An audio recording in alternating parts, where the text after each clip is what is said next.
What's up, everybody? It's time for an episode of Allcraft, and as you can see, this is the best hair that we've had on Allcraft in a very long time. We got Pika. The only hair we've had on Allcraft. It's been a little while. It's been a little while, but this man's stock has been skyrocketing faster than that of shungite. And let me tell you, shungite is truly an incredible mineral. You should look that up a little bit later, but now it's all about Peekaboo. Dude, you were top 8 last week, top 6 this week, and before the AWC even started, like when it was just getting started, your stream was wild, dude. I got to watch for a couple hours. It was one of the craziest things ever. So I'm assuming it feels pretty good for the AWC to be back up and running for you. Yeah, it's nice because like in WoW there's a lot of downtime, but finally when we get towards the middle, towards the end of the year, that's when everything really starts to ramp up, and that's when you start to see a lot more of the higher end players like really start to try to put more time into the game, and it makes it so it's way easier to just Q3s, and it feels like it's much more exciting because it feels like the games are a lot more meaningful. And then I think the AWC too just adds a bunch of hype because one, it's like really exciting to play in, and I think it's also something that's really fun for the fans to actually get a chance to watch and see. It's been pretty interesting too. With I feel like this is one of the very, and we actually talked about it last week with S-Fan a little bit, but it's a very different dynamic right now in PvP when you do have the corruptions, you do have Azerite, you have all of these things coming together in this final season, and it feels very different than what we've seen the rest of the year. And I feel like one of the things to talk about is if it feels if it's for the better, or that's one thing I'm curious. Like, so obviously we got a bunch of crazy shit going on with the game right now. Like, you got corruptions, you've got the Azerite gear, you've got the everything. And so, like, how would you, like, do you think it's in a good state right now, like PvP, in terms of like damage, like everything? I think before, I think when corruptions were just introduced, I thought that it was something that was really cool and it was exciting because I mean I think corruptions have always been really gimmicky in a sense, like ran with infinite stars when that was the first thing everyone wanted to farm, and everyone's like, oh my god, I just got hit for 100,000 by some star falling from the sky like twice in a row. So stuff like that I thought was like kind of fun and exciting, but that was when the gameplay was like really kind of fast paced and quick. It was like games would be, you know, less than 3 minutes for a while at kind of the start of the season and everything, and then I was really excited and comfortable with that. But then as time went on, it got worse because not everyone can even get those corruptions, and I feel like I still have like virtually no corruptions at all. I got all mine from the vendor recently, which is nuts. But I think corruption was cool at the start, but as time has gone on, they just put a huge nerf in that's going to happen next week to gushing wounds. It's like a 35% damage reduction. It's massive. And yeah, that is really bad in my eyes because there's not really any other corruptions that are even remotely close to as good as that, especially since they nerfed the tentacles and the stars, how they can only proc once every 12 seconds. So everyone is just now, instead of trying to, you know, fast-paced gameplay, killing people, is just going to stack the versatility amplifications or maybe like the verse procs. And how much verse do you have now? Yeah, on the tournament on my rogue, I have like 46% unbuffed, and on my live character, I got like 42%, and I have like 56 resistance on my cape. I'm like 30 resistance. Wait, so you've got more to go? That's another enchant then. Yeah, so I'm super behind, and some people just have 80 resist with all the amps, and they got sockets on every piece of gear because of the visions. And I couldn't even figure out how to do a vision for months. I was so behind on that. Like I couldn't get my tree filled out, and I kept dying, and I was like, this is so difficult, and it's because my cape was ranked 12, and I'm trying to 5-mask it. It's like one sec, I have to make sure I address something. Guys, I know that the frames are dropping right now. I have no idea why it's happening at all. For some reason, I don't really know what it is. My ISP, the more it rains, the less my ISP works, and it's been raining a lot here. If this continues to happen, I have 2 contingency plans. Number 1, we can just go ahead and I can give Rich my stream key, and then Rich can host the stream off of his stream. And if that continues to happen, I will do that. And so I want you guys to understand that it's a problem, but audio's fine though. It's not a big deal. Yeah, I do apologize for that though. I cannot control this. So one thing that you could do, if you close that anime that I sent you, which one? And the one that the one that's making it rain, the one that's I wouldn't watch that during stream. It takes a large amount of CPU to actually render those graphics. Okay, so all right. Let me just turn it off. Yeah. Right. Okay, yeah, that might help. That might help. We'll see. Okay, we'll see. Good. Speaking of gushing wounds, I'm just kidding. Yeah. But when we actually do talk about the gearing conundrum that is going on right now, just so everybody can actually, if you don't necessarily play PvP and you don't know what's going on with the corruptions, basically, What ended up happening was all of the sudden there were two main ways to go about getting corruptions when you're in a tournament realm scenario, which is somewhat close to what live can be like now that the vendor does exist besides the rotation. Great idea. But when you actually do look at what people are deciding to do, they're going either full gushing wounds, which is basically the damage play, or you're stacking a bunch of versatility. And now more and more, even before the nerf happened, people started going with versatility, because versatility isn't just defensive. It's also giving you damage. It's a fantastic way to gear your tune. It has no DR. It's kind of wild that it even exists in the game the way that it does. It's the most boring corruption. And like, I think that's probably the worst part about it. But I think the only thing that's more boring than gushing wounds is versatility. And it's like, if you have so much versatility, do you think, Pika, do you think we're going to be seeing games go into like really, really late dampening in the same way? Oh yeah. It's going to be horrible. It'll be awful. Every single game is going to be so insane. Did you see the clip of Vinruki whenever the guy like rode the bike at him and like the bike hit him for 3K? No, I didn't see that one. Oh my god, that sounds terrible. The bike hit him for 3K. It is so bad. Like literally, people do more damage in classic WoW. And so, yeah, I'm kind of concerned about that. And then also, I've heard whispers. I'm not 100% sure. Pika and I were talking about this before the stream got started. One of the other potential ways to get off big setups was right now Paladins are kind of the only other spec that are running different corruptions. They're running Ineffable Truths. And the healers are actually running Ineffable Truths. They're getting off a bunch of Hodges because of it. And now that might be getting nerfed as well. I heard that from Super2. It's insane. Like, I saw this clip, and it was a Paladin. Like, CD was playing against him, and this Paladin was just playing Whack-A-Mole with Hammer of Justice. It's like, okay, one guy, boom. And then, oh, he's out of the stun, hit him again with it. And he's just repeating these 1-minute cooldowns, like, every 5 seconds. It was insane. It was really funny to watch. But, like, whenever that's why you lose, I bet I'd be really fucking mad. So, what do you think, Pika? What do you think the meta is going to be? What's going to evolve out of this? Just, like, straight verse for everybody, or what? I think right now is, like, the least diverse arena has, like, ever been, especially at the top level. And then a lot of that is because of the classes that do best with this whole just straight 12% verse sample on every piece of gear verse proc are all the classes that are kind of like hero classes, I guess. I guess Windwalker monks have been insane this whole time. Mistweaver monks have also been insane, and then demon hunters, and then mages and Destrolox. Those kinds of classes are the ones that you mainly just see all the time. I think there was like a chart that was put out from the tournament showing like class representation, and there's virtually no rogues, there's no shadow priests, there's no resto shamans, there's even like resto druid healers are more rare because everyone is just playing these select few classes because they're just that much better with the way versatility works. And then they just have their toolkits work better for trying to play longer games after 15 minutes when dampening is at 60+%. Yeah. You know, not to completely derail this conversation because I want to completely dive into it, but I feel like just to start for a little bit as we're getting everything up and off the ground and kind of starting off the podcast. I'm going to make sure my mom's not downloading porn, okay? You guys can keep going, though. Okay. I know I am, but that's fine because I have a great ISP. Really, really nervous to move to Texas because I can do whatever the fuck I want here. But I kind of want to start while Asmon's getting that under control. I kind of do want to just start with like AWC in general and kind of fill in everybody for how it's changed from the player perspective this year. Obviously, a bunch of big changes have happened, not only because, you know, we're kind of all remote. These are changes that were kind of in place in general. So for anybody who doesn't necessarily know what has changed, could you kind of fill them in on how the AWC is different this year? Yeah, of course. So the AWC is now. So I think one of the biggest changes is that there's going to be no BlizzCon tournament this year. Because generally at the end of the year, after all these series of tournaments, all the players will be flown out. All the regions, the US, EU, and the Chinese regions and the Latin America will go and fly out to play in a tournament in LA at BlizzCon. But that's not happening. And I don't think there's going to be a tournament this year either where there's going to be a big like US versus EU or big cross-region tournament either, I don't think. So basically, everything is now online for the rest of this year at least. And so like right now at the AWC, we're in the second tournament out of a series of 4, I believe, and the top 8 teams after this first series of 4 tournaments is going to qualify to a round robin event.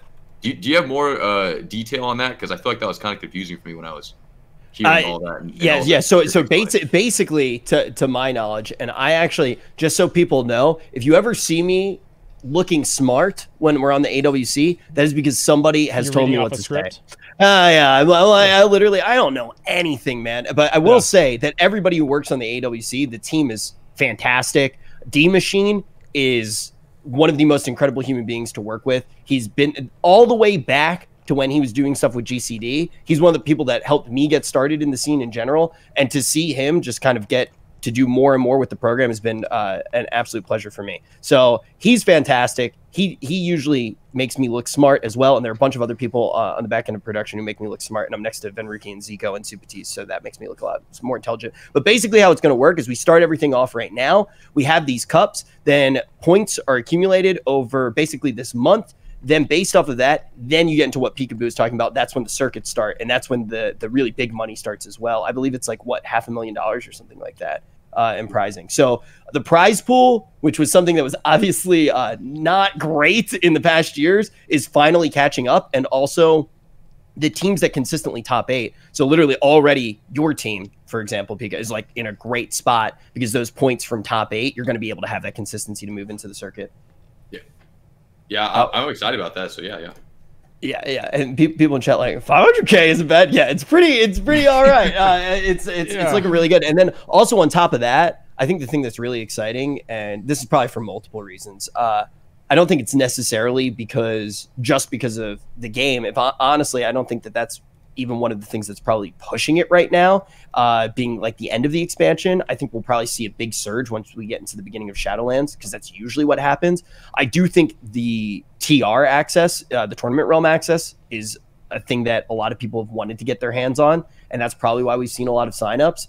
But when you actually look at it, I don't think we've had this many teams in, I can't even remember how long. It's been hundreds of teams signing up each People week. are really excited to play now. I think that like PvP, especially because now, like even with corruption, you don't have the same type of like RNG that you did previously in the expansion, where like, I think it kind of just turns people off. And even though you're on the TR and you're playing differently, you're kind of using the same gear that you would on live more so than you did earlier.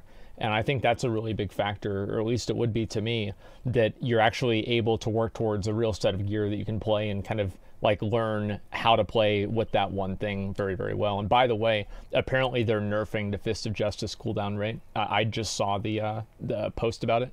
I didn't see the post yet, but I know that they're nerfing that, but I don't think Ineffable is getting nerfed any more than that. Ineffable too, Pika, it's so weird how it works, because it's the only corruption that goes backwards, right? If you stack a rank 3, it's less efficient than stacking a rank 1.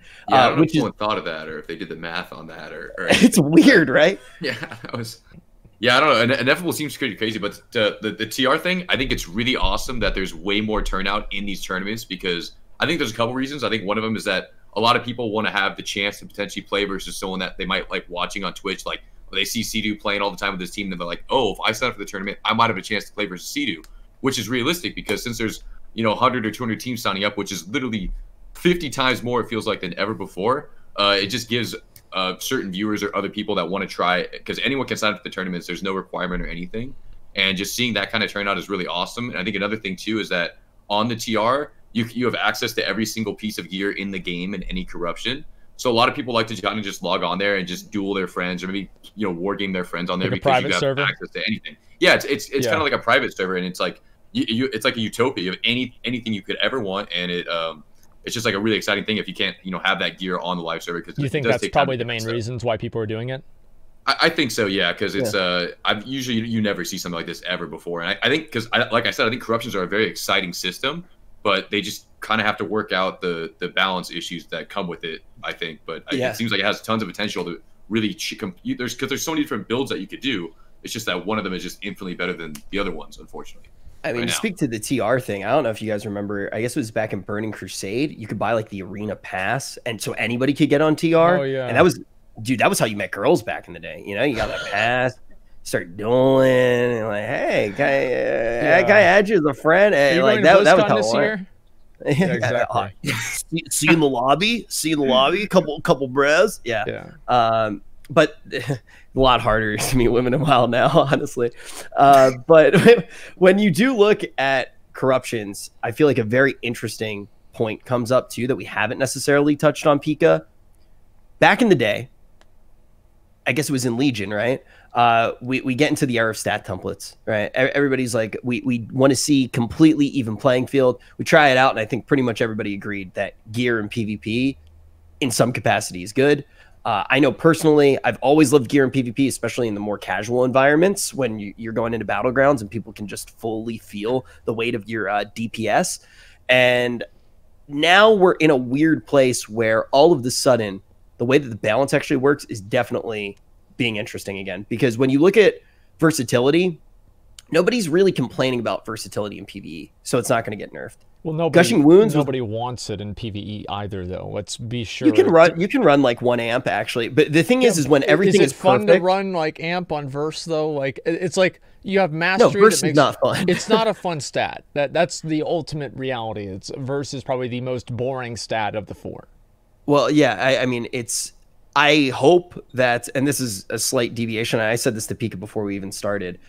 I hope that they end up moving verse onto like a set bonus on PvP gear. I think verse is a decent thing. I think you should have a set amount. I think that it should be on PvP gear. And honestly, if you end up running that PvP gear in PvE in certain scenarios, that verse would still end up being good, right? Resilience. It's not like this hasn't really happened before. Oh, the PvP gear this expansion's been fucking stupid. Like, I mean, Peekaboo, like, do you spend more time doing PvE or PvP? Yeah. I think the gearing system has been the worst thing ever. I've done so much more PvE in this last like season or 2 than I have in my entire life, and it's actually been for nothing because I never got any of the stuff I even needed. That's the thing about the stat templates. Like, I think stat templates aren't necessarily the best thing because I feel like that's kind of boring. Like, I feel like if I have insane heroic rating or mythic gear and I fight people with terrible gear, I should literally run in there and kill them in 10 seconds or less, I think, is how 10 seconds? More like 10 milliseconds.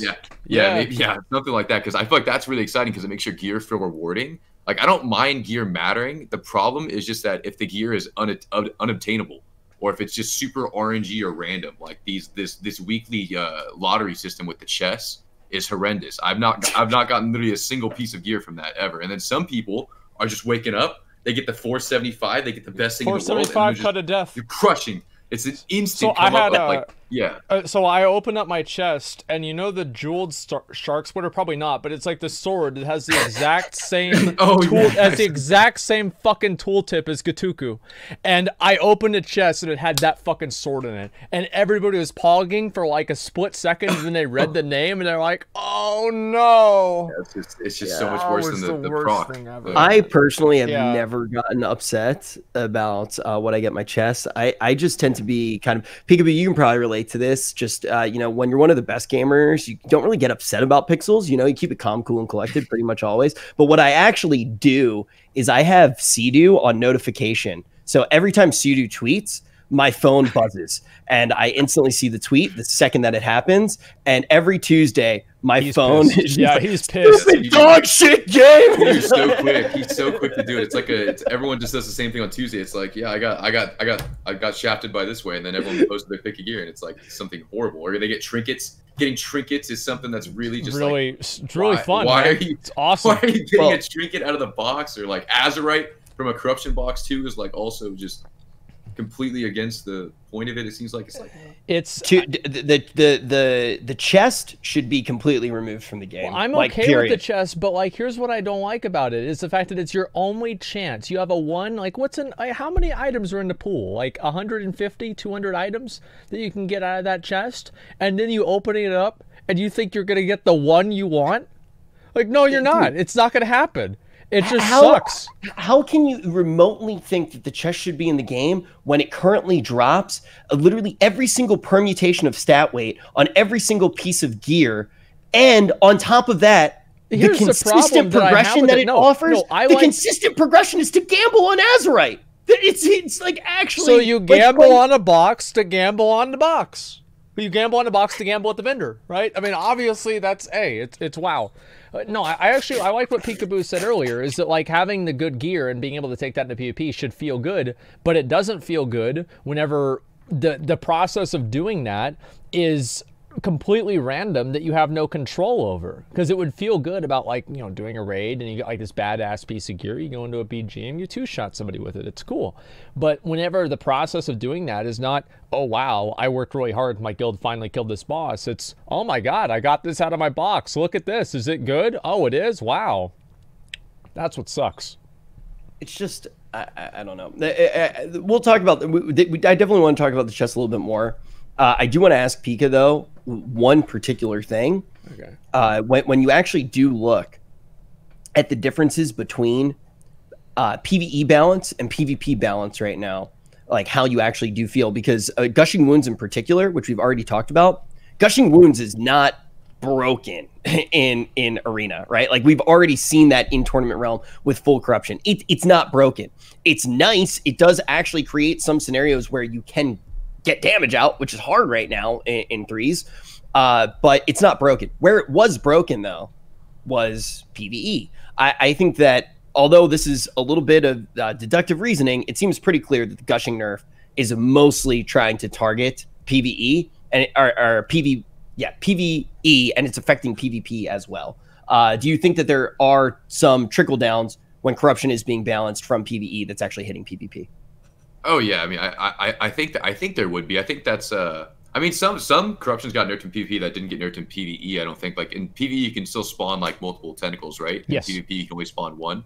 And then, like, I think Gushing, like, I think Gushing was like a kind of overtuned, because some classes were so strong, like Demon Hunters and DKs, they would actually run over the 40. Because generally in PvE, people would run way more corruption than 40, right? It's like normal to be using, like, you know, 60, 80. Some people used to use like 100, I think. But in PvP, you can generally never go over that 40 number. So certain classes would be able to go over it because they can just kite the Grand Illusion and it wouldn't kill them. And then Gushing, so I think Gushing is kind of insane on certain classes. And I think it was a little high on the damage, but it was nice to see that there was something that was like, kind of like, whoa, this could kill you really quick, that just hasn't been introduced in Arena in a long time. And I heard that the Gushing nerf, like you were saying, came from PvE, I thought it was because it was so insane in PvE. Probably. Well, Gushing Wounds is the highest damage per corruption point, or it was. And you're basically right. And I think that the way that Gushing Wounds worked, like for PvP at least, is probably better than something like Twilight Devastation, because like if you just proc some massive thing that chunks somebody, you know, 40% of their health in one hit, like there's not really much outplay out of that. But at least Gushing Wounds wasn't just like one big chunk of damage at once, because like a lot of these clips that I've seen, it's like I see guys dying in like 1 second, 2 seconds. Yeah, it's just really cheesy. Really cheesy, yeah. Well, you know what else is really cheesy? The fact that we have so many high-level players right now queuing at 1500 to try to Echo farm. I want to talk about that. Yeah. Obviously, moving away from the competitive side, I feel like this is something that affects all of us. I know that on tunes that I don't even like playing twos on, I've started playing more twos on. I actually don't mind that. It's just one of those things where it's more efficient at times, and you kind of go like, oh, okay, wow, I'm actually getting incentivized to play the game again. I will say one thing about Echoes that I do like is it feels the way that I kind of hoped Azerite Power would have felt. I feel like if I play the game, I get the loot. Well, imagine, novel idea. Here's why it feels good, is because there's an end point. Like the good thing about the Echoes of Ny'alotha is that after you get all of the ones that you need, you're done. You don't need to keep sitting around and farming it endlessly. Like you can do different corruption sets if you want, and I actually think that's really cool. It's like a capstone reward to be able to try different types of corruptions. The problem with I think corruption at a fundamental level is okay. It's just that the corruptions that are happening, I like stat amp corruptions. I think they're really interesting because they actually change the way that you play your class, and they create a very, very defined gear goal for you, and it's up to the player to decide which one it is. But a lot of these like random proc damage corruptions, I think, are just awful, and especially they're bad for like any sort of competitive content at all. Like Twilight Devastation plays such a huge role in Mythic Plus. Like if you get like 3 procs, you're gonna top damage on that pull 100%. I think that's fair, and I definitely want to like completely go into that soon. But I want to jump back to the first thing that you said, because it does feel like there's a deterministic endpoint. Yeah, it feels like a system that you can grow on. It's similar to badges, but more interesting, right? You're not just getting flat item level, you're actually making active decisions with your character. I think that that's great. I think that the way that you farm them could be a little bit better. I think that the higher level keys should be rewarded more. And in Arena in particular, and this is what I wanted to ask Pika about, you get like at the low rating, it's like 30 to 50. First of all, why is it random? Then when you go up a little bit more, it's like, okay, maybe you're getting 40 to like 70, but at the same time, the games are way longer. So right now, we have some of the best players in the world making sure that their matchmaking is lower. And if I queue up right now on a random fresh tune, all of a sudden I'm playing against BlizzCon champions farming echoes. Yeah, so this is kind of crazy, like, because I think everyone wanted a vendor for a really long time, and then they gave us at least a vendor, so we had to kind of work with that. And then I guess some people started with like 100,000 echoes in the first place. I had 0 on all my characters, so I farmed like 30,000 echoes in a couple days. So that was sorry. I've been playing WoW till like 5 in the morning with my teammate, just like playing at 1700 in twos. Because it's like you're saying too. So with it seems like no matter what rating you're at, like I'll play at 2,900 in threes or so, and I'll get 90 echoes a win, and I can play at 1,500 and also get 90 echoes a win. And it seems like there's no actual basis on what it is. It's completely random. I heard at first it was based on how long the arena is, which is completely untrue. That's not true. It seems like rating is pretty irrelevant too. It's like a very minor gain. I guess one thing that is really cool about the echoes is that, like I said, you could farm it in arena. It's usually very rare that you can actually get something for farming lots of arenas. The only other thing was like I believe the shards or something for crafting to be able to get to the 470 crafting. Yes, the echoes of something or whatever, like for crafting in Nilotha. There was that, and then there was also people did arenas for gear at the beginning of the expansion, and I thought that was awesome. But then the raid gear and the Mythic Plus gear just kind of outpaced it, and people didn't care anymore. Yeah, that stuff seems like it's kind of short-lived, like the gearing aspect. But it's just cool to see a currency be able to be farmed from like that part of the game, because generally that stuff seems to always come from the raiding or dailies or maybe dungeons or something that's just not really relevant to arenas. So I like that. I like that the vendor's there, and it feels really satisfying when you get the corruption. I just wish that, like I said, that there was different options of corruptions instead of just the 12% versus amp just being your go-to option. And then the way they put it in the vendor too, with where they randomly put it on the second reset, and then it was like, oh my god, I gotta play it every single day now. Yeah, no one was. I don't think anyone was ready that they put it so fast. I thought they might have waited or something, or I thought they would have held that one because that was clearly the best one at the time for like the whole very end of the rotation. I thought they were gonna actually put gushing wounds in, and I was planning to buy every single gushing wounds I could and just use it until they nerfed it like 4 days later, because I would have gotten a lot of fun out of that. But they put the best defensive corruption, so everyone, and that really kind of messed up the whole. Everyone just instantly tanked their rating and just flooding the 1,800 to 1,600, 1,500. Some people are taking like 1,000 rating. I don't know if some people have gotten in trouble for doing that, but they should, in my opinion. I mean, look at it this way: there's a reason to PvP again. All of a sudden, you have new people playing PvP, people that were potentially interested in it in the first place, but never dove in, by like and they just shit on it. It's super unfair because they're playing for hours too. It's not like they're just there, once or twice. It's like they're there the whole day, just like on multiple characters.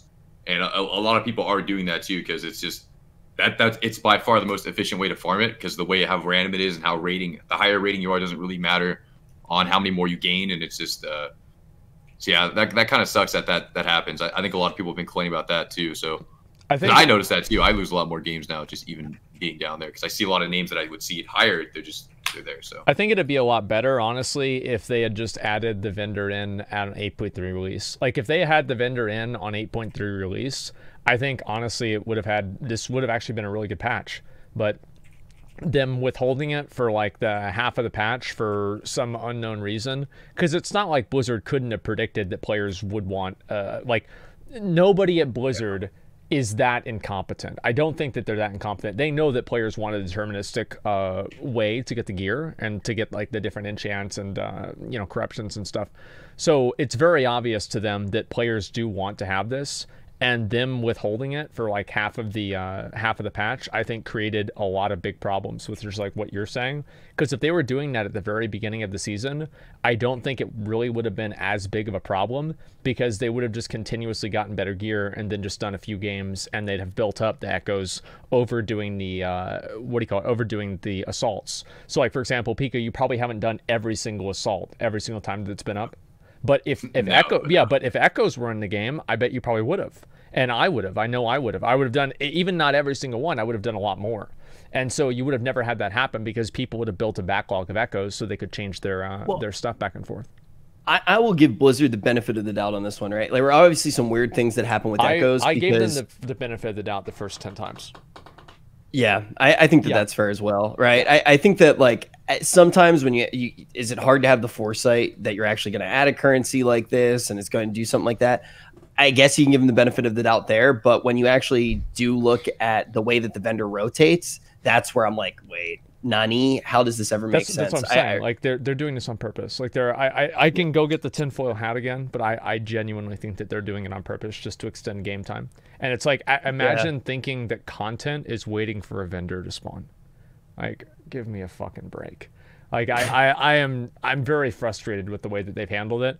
But I also don't like the fact that now that we've gotten the vendor, there are people that are saying like, oh, well, we gave the people what they want and they still are complaining. It's like, you didn't really do that, you know? Like, come on, man. It's just, I don't know. I hope that for Shadowlands, for example, we don't really have this this process and like this habit that Blizzard has made out of releasing a system that's dysfunctional and then fixing it later on, which I think earns a lot of resentment from the players that interfaced with and tried to like kind of like beat that system before the fixes came in. Yeah, I mean, usually it starts off functional and then later, as the system gets older, it hits dysfunction. But I hope that that isn't something that happens either. I hope that they actually find ways to just have this smooth expansion where nothing I think goes wrong. having gear in the next expansion, like obviously Pika, I'm sure you're fucking hyped about PvP vendors just as much as I am, and I think everybody is. I mean, it's definitely going to give people different types of gear. So one interesting question that I ask a lot of PvPers is that we don't have resilience, we don't have PvP power, we don't have PvP like whatever it is, like spell penetration. How do you feel like Blizzard could balance the gear acquisition with PvP gear versus PvE gear? Would you want to see a PvP specific stat like resilience, or maybe just make versatility PvP only or something like that? Or do you think that they can just do it based off of item level? I don't know. I've always thought that everyone talks about resilience a lot. Like I really feel like versatility is really similar to resilience, because basically my thought process was, verse does more because it gives you damage and stuff, but like theoretically, like people that stacked a ton of resilience didn't die back then, and people that stack a lot of verse now still don't die now. So I think the eye level is kind of a fine thing to do, because I never understood why people would even get super upset about necessarily having high eye level gear from PvE going into PvP. Like I think like even though they're gonna add a vendor, which I think is cool, I don't even know like what that really means, because people are still gonna PvE anyways. And I think if you do PvE, you should have some sort of advantage in PvP as well. It just depends like how big that advantage is going to be. It shouldn't be that big. I talk about this a lot on my stream, where it's like, you played Wrath, right? Did you play Wrath?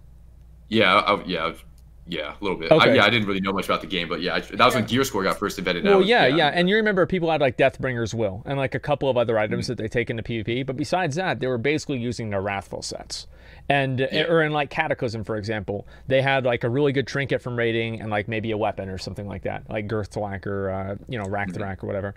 And besides that, everything else is PvP gear. I think that's a perfect mix, where like you have a couple of really good items from PvE that you can bring into PvP and like do some cool stuff with. But other than that, you should be able to get your PvP gear from PvP. It's what makes sense. Yeah, it seems like just the whole getting PvP gear just has not even been a thing. Like the system they have is like, I can't even believe they're doing this. It's like if you turn in your weekly cap, you get 2 tokens, and you need 40 tokens to get like 1 upgrade token. You mean right now in BFA? Yeah, like right now in BFA, that's how it is to even get like an eye level upgrade. So it takes you 20 weeks to get 1 upgrade token, which is like the worst thing in the entire world. And then you get these random loot drops from games that have terrible stats, and then if it doesn't have the corruption, it's even more useless. So there's basically a 1 in 10 chance for you to get the item, and then a 1 in like 15 chance, or however many item slots there are, for it to be the item for the slot that you need. And then a 1 in 4 chance multiplied by another 1 in 4 chance for it to have the other 2 stats that you need. And then there's the corruption roll. And then there's if the corruption is the one that you want. And then is the corruption the rank that you want. Look, so you're not going to get it. I think it's undeniable that when it's impossible to actually even fathom how you're going to gain progression on your character, the game is failing. Well, you're right. What Pika is saying, right? I mean, think about the Warlord's trophy. Is that what you're talking about, right? What a bunch of horse shit. Like, yeah, like I've farmed out one of them, and I can use it on like an Azurite piece for 475, and like you can do a few extra things, but if you compare like that gear acquisition speed to Burning Crusade, you remember, like, a lot of you guys probably remember, you would farm up and save up your points for 3 weeks, and then you would just go buy a piece of gear. Like, it wasn't a 20-week endeavor. This was like 3 or 4 weeks. And like maybe for your weapon, you have to wait a whole month for it. Maybe for your weapon. And that's assuming that your rating is terrible too. Like, for the most part, people were able to get their gear very, very fast. And it's kind of weird that players were able to gear up maybe quicker back then, but the gearing felt more meaningful because you actually had control over obtaining the item.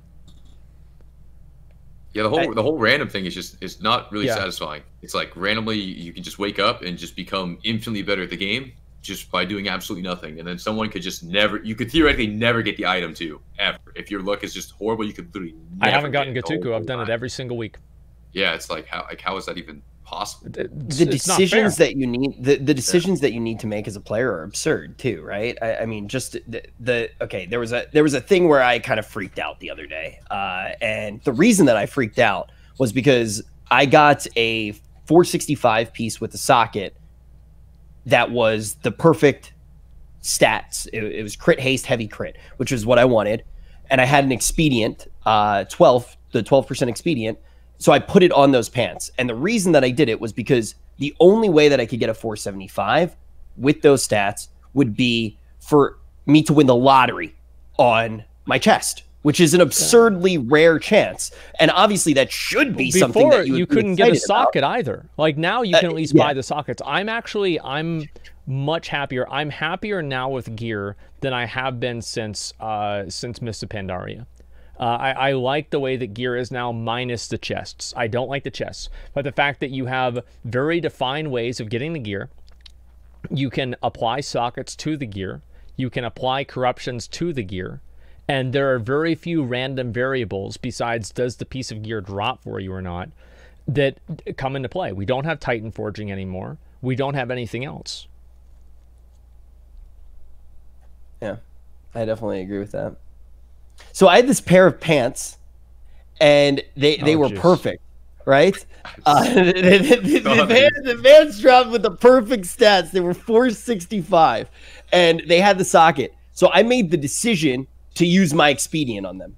Why? Because there was only one potential upgrade in the game that I could get, and that's a 475 drop from my chest with crit haste, which is so unlikely to drop because any single piece can drop from that chest with any stat way. So eventually maybe I'll get it, but it is statistically the safest piece to put the expedient on. Now I need to wait a full rotation before I get those expedients again, right? Because that was the first week drop. So I was only able to buy 2, and it's going to take like 6 weeks or a month until that actually pops up again.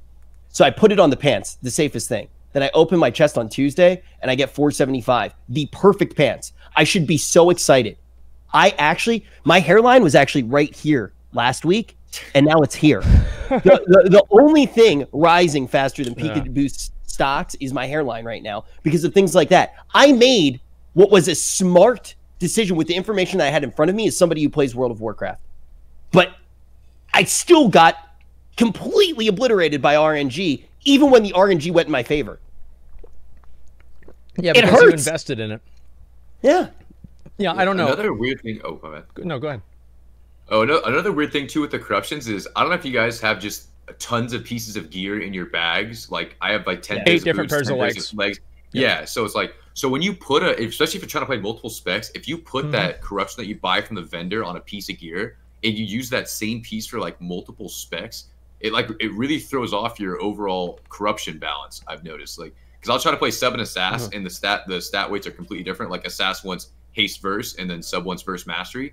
And some of the gear I use like goes between both sets. So when I'm trying to pick which pieces of gear I want to actually put the corruption on, I have to make sure that there's no overlap there. So I don't know if that was like I guess it gives some kind of choice on gearing and stuff, but it's kind of like an annoying hassle. It's not really a choice. It's just annoying. Like you're 100% right. Yeah. So that's just another thing I noticed instantly when I had to make a choice. When I was like, oh, I just spent hours farming this. So if I put this on this piece of gear, I just cannot use this for this other set. So and then I have to sacrifice a piece of gear generally if I have to change it out for like a lower eye level. It locks it down. Yeah, it locks down the gear. It's the same as Azerite. Like, why? What the fuck? Like, why do you have to carry on 3 helmets? Like 3 of the same helmet, just so you can have a different stat for each different spec. Like, who the fuck thought that was a good idea? Like, I really hope that in Shadowlands, all of that stuff is just gone. And we just have simple gearing and everything that Ian and like I don't know how many of the interviews you've watched, Pika, but like we've watched like every single one of them. And how do you feel about the gearing and like Blizzard's philosophy on gearing going into Shadowlands? I haven't watched too many of the interviews. I just kind of hear some of the biggest things, but I'm not sure about the gearing. I just heard a lot of things like that they're removing like the neck essences. They're removing the Azerite gear. I think they're going to remove the legendary cape too, and they're going to get rid of just a lot of the stuff that people have been really annoyed with the entire BFA expansion is going away, which I already thought was amazing instantly. But then I'm very optimistic for Shadowlands. I've always been, and then I really want to hope that there's not going to be some hidden system that they're not going to implement that's just going to be like what is you're going just on? waiting for it. Yeah, that's what that's how I feel. Yeah, because they gave us the vendor finally, and then they did this with the vendor. They made it so the currency was already messed up from the start with how some people had a ton of it, some had none, and then they put it on a random rotation, and then they did it way later. So I don't know if they'll just implement some random, like with that new Torghast tower, like the new mage tower thing they're doing. Yeah.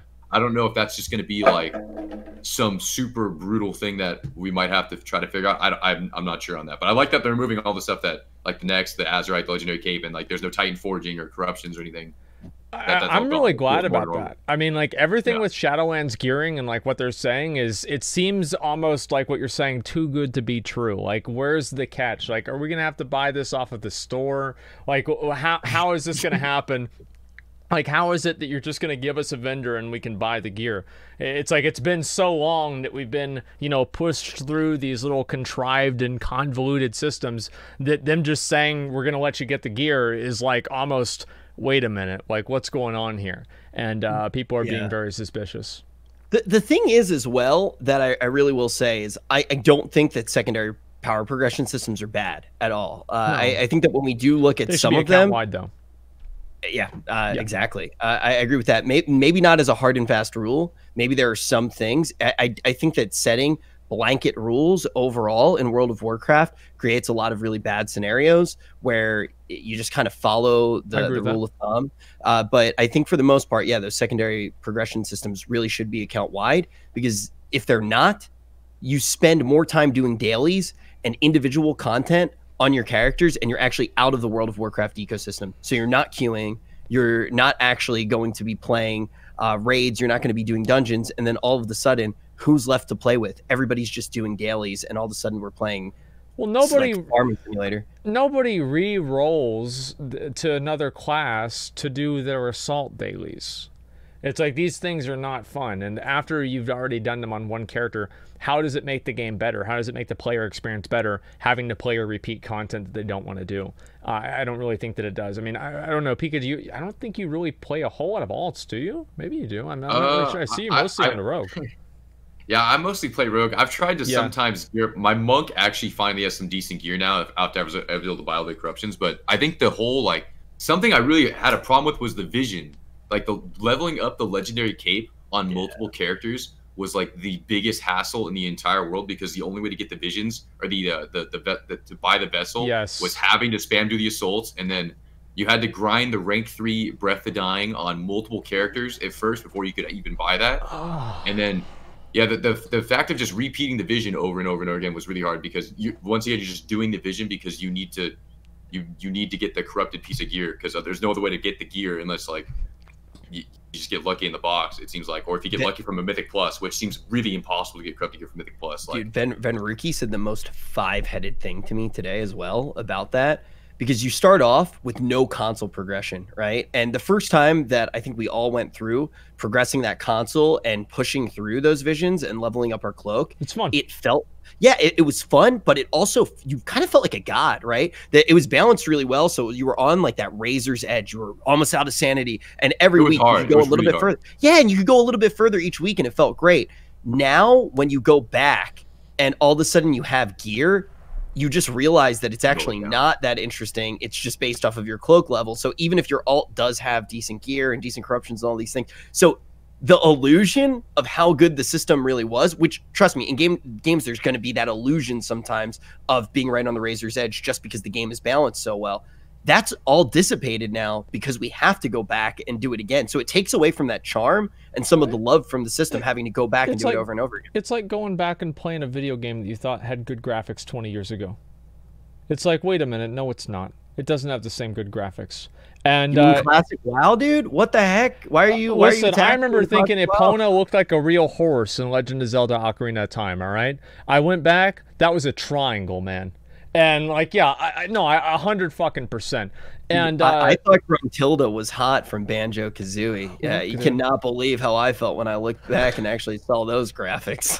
Yeah, I mean, like, I think the big problem is that, I mean, making people redo the tree, the tech tree for the vision, it just seems completely unnecessary. Like, because there's obviously a tracker for it because you get an achievement for completing the tech tree. If you complete the tech tree on one character, what's the value in making a second character complete the tech tree again? How does this make the game better? And I think that Blizzard kind of is designing things in a way of like kind of how things should be, and not necessarily looking at like how the players actually enjoy the game. They look at kind of how players should play the game, but not necessarily how they enjoy it. And I think that, you know, they make decisions and stuff like that around players participating in something or players doing something rather than players enjoying it or people willingly doing it. And I think that's just been a problem with the game entirely, like with Titan forging, with like AP grinding and all of that stuff. And I feel like in Shadowlands, they're not going to do that as much. But the main concern that I have is that this corruption vendor, I know some people tell me there's two teams, and there's the team that works on BFA and the team that works on Shadowlands. I don't think that's the case. I think there's one team, and it does bother me whenever this decision about the corruption vendor is happening simultaneously with seemingly good decisions with Shadowlands. You know, it's like what Pika was saying earlier. Where's the catch? Well, I kind of think that maybe at a certain point they are trying to just experiment with stuff, maybe. But the thing that I really hate about the Visions now as well is the best way for most players to do it is to buy 2 WoW tokens, then use that gold to pay for a carry. It's actually disgusting. People just pay $40 in WoW tokens, then take that 200,000 gold and just die right in front of Thrall, die right in front of Anduin or whoever it is in Stormwind. I forget who it even is in Stormwind. And then bam, they get carried, they get their 5 mask, and they don't do anything because that really is kind of, to quote Peekaboo, the move. Also, I have to ask you a scathing question because I just saw it in chat as well. What do you actually think of the Sturge? The Sturge? Yeah, I actually think without the Sturge, I guess our team would be absolutely nothing. So I guess he is important in that aspect, but realistically, I think every single game that we lose, we can always look to blame him for it. It's good to have that. Yeah. It's good to have that because that way you always know what's wrong. Yeah. Yeah. You always look to him first. It's like, Carl, what happened? What are you doing? What do you think about the unpruning, bringing back all the old abilities? So I think that's awesome. I think that's something that a lot of people have wanted for a long time. I think like I got access to the alpha. I haven't played it too much because I don't think there's too much to do for me on there. I like to try to figure out what's going on. There's like the tower and like leveling and stuff. But I think the fact that they're even bringing back abilities is something that a lot of people have wanted for a long time. Even if the abilities aren't necessarily like these super game-breaking crazy moves, it just makes it feel like, wow, my character's what it used to be. I feel like there's more to my character than just the few buttons that I hit every single day. There's at least options or even potential. Even just looking at it on your action bar, I think is more satisfying. Because I think now when people log on a lot of classes, you just see empty spaces everywhere, or people are just putting potions and food to fill up bars or mounts and stuff. And it's like, I feel like that class identity is actually something that's returning. And it seems like... yeah, I don't know if they've released all the abilities they're bringing back or if that's totally all out there or not, but I definitely like the direction of that. I think that's something that I've wanted for a long time. And I think a lot of people have wanted. Yeah, you're definitely right about that. Ever since WoD, my action bars have been a graveyard. It's like, oh, there's my, shift 3 key. That's where I used to have, intimidating shout, and oh, this is the key I used to have for this ability that's removed. And I just have like these empty spaces of where they used to be. And I do think bringing back the old abilities is going to be really good, but we also are getting new abilities with the Covenants. And I don't know, how much have you like kind of looked into that? And how do you feel like Covenants are going to affect PvP? Do you think everybody's going to pretty much pick the same one, or is it going to be more of a personal choice? So I haven't read too much about the Covenant, but generally from what I can tell after playing a long time, anytime they introduce a system like this, there seems to always just be one option that is like, okay, everyone's just got to do this because it's going to give you the best chance of winning or make your character the strongest. I just hope that the Covenants wouldn't be super game-breakingly just like, you just need to have this or you literally cannot even remotely compete. So I just hope that there's not some crazy imbalance, and I want to see, I would like to see if there's even more than one option, because it seems like always in WoW there's going to be one build or one way of doing things that is just way better than the other ones. I feel like there's not much choice anymore in a lot of things. So out of curiosity though, in the same breath, I mean, obviously you kind of say like you don't want it to be completely broken, which I understand, but shouldn't they be interesting and powerful abilities if this is the new ability that you're getting for the expansion? I would think so. I mean, yeah, it makes sense. I just wish that it seems very hard for Blizzard to put multiple things that are really, really good to give someone an actual really good choice between things. Like, look at like talent builds too. A lot of talent builds are really kind of streamlined, and everyone is always picking the same few rows of talents because some of the options are just like so horrendous that it's like, I don't know why nobody's ever used this talent for the entire expansion. For anything ever, and it seems like it seems hard for them to put multiple options that are all kind of equal in power, even if they are really powerful, because it always just seems like one is so much better than the other. And usually you can just use a tome or go to a rested area and change. If they do end up changing it, you don't need to go through the entire Covenant system, which is I think the thing that a lot of us are probably scared of. I do want to ask about a few classes in particular, just with what we've seen. We're gonna start with mages. Obviously kind of powerhouse in PvP for just about forever. It looks like they might actually be receiving some things that might take away a little bit of that potency, a little bit of the pep in their step. Do you think that this actually might be the end for some of the mages, or do you think that they'll still be busted? I think mages are absolutely disgusting. I think this class has been broken for so long, and it seems like in the history of WoW, if any class can figure out how to always even be relevant, it's going to be mages, because it just seems like their toolkit is so good. It might just be a bit harder to actually play it since they're not going to be completely unkillable. They're not going to be protected by their Destrolock teammate that's doing 300,000 damage Chaos Bolts. And they're not just going to be able to spam G-Pie and cast one button the whole time and just sit there and tank everyone. Because it seems like spammable polymorphs, just Novas, and the ability that what a mage brings to a team just seems like it's always going to be at least somewhat okay, because someone can figure something out. I don't think that class will ever just disappear, ever. Yeah, the toolkit tends to lead to it just being broken. I mean, there were like some periods, because I usually say the same thing about Warlock, but there were some dark days for Warlock. Yeah, right? Warlock was bad for a long time, I think. But mages, I feel like, can just always, like, they might not be super just like anyone can log on and win, but they can always like, it always seems like they have an option to play a certain composition or maintain some way to just be relevant in the current game. You know, the other class that I would say kind of has that going for them as well is probably rogues. Do you think rogues should get nerfed as well? I mean, me personally as a rogue player, I feel like rogue is honestly maybe even weak. I mean, I still lose the other classes in the game, so that's a problem right there. But I think rogues have always been really good. There's only like one time that rogue was just like not that great. That was season 12, which was the first season of MoP, where rogues were like, okay, this class is dying instantly, doesn't do any damage. But I think rogue's another class where I actually prefer when rogue is not super broken, where anyone can kind of just log on and play it, because it kind of makes it doesn't feel as good when I can succeed on rogue, or I know I can do things that are like, wow, this will make me feel better, feel above some other players, like I'm better in this regard. So I like when classes are hard to play and rewarding when you can do well. But so yeah, I do think rogue has been overtuned for kind of a while, because especially the Assassin Rogue spec, it's very easy to log on and just make sure you put up your 2 bleeds and just spam mutilate on targets. So I'm not sure what rogues are going to look like in Shadowlands. It looks exciting. I like what they're changing with sub and stuff, going back to the one dance. It feels more like your dance matters a lot more, and you can't just rotate spam through buttons all the time. And hopefully Shadowlands is going to really reward setup-based gameplay and crowd control and stuff, because I feel like that's something that's not really been very popular in WoW because it hasn't been as good. Right now, WoW is just a lot of live for as long as you can and just play to not lose, and eventually you can win because you just can't stars die. align in some way. Yeah, eventually the team is rotted enough and they have no mana. Maybe their healer ran out of drinks in their bags, and then you can eventually just overpower them in dampening. So I really like that setup-based gameplay. So hopefully that more returns with all classes, where like Hunters too. Hunters have been terrible for a long time. Do you like the mechanic of dampening, or do you feel like they could do something different that's better? I mean, I'm sure there's maybe other things they can do necessarily, but without dampening, there's no way games would end. So I think it's good in that regard, because I think it's absolutely needed right now, unless there was just some crazy overhaul of a bunch of stuff, because I don't think a stacking damage increase is the way to go, because that just benefits certain classes way more, and the dampening obviously benefits certain compositions and teams more too. But without that in the game, I think some games literally would just not end. And so it seems like, which is how the game works, there needs to be some sort of like helping system to speed the pace of games up. Yeah, it's weird for me, because like I play a lot of Classic too, and whenever I play Classic, like healers go after like 30 seconds or like at most a minute of like spamming big spells, and like in retail that just doesn't happen. Like they just never run out of mana.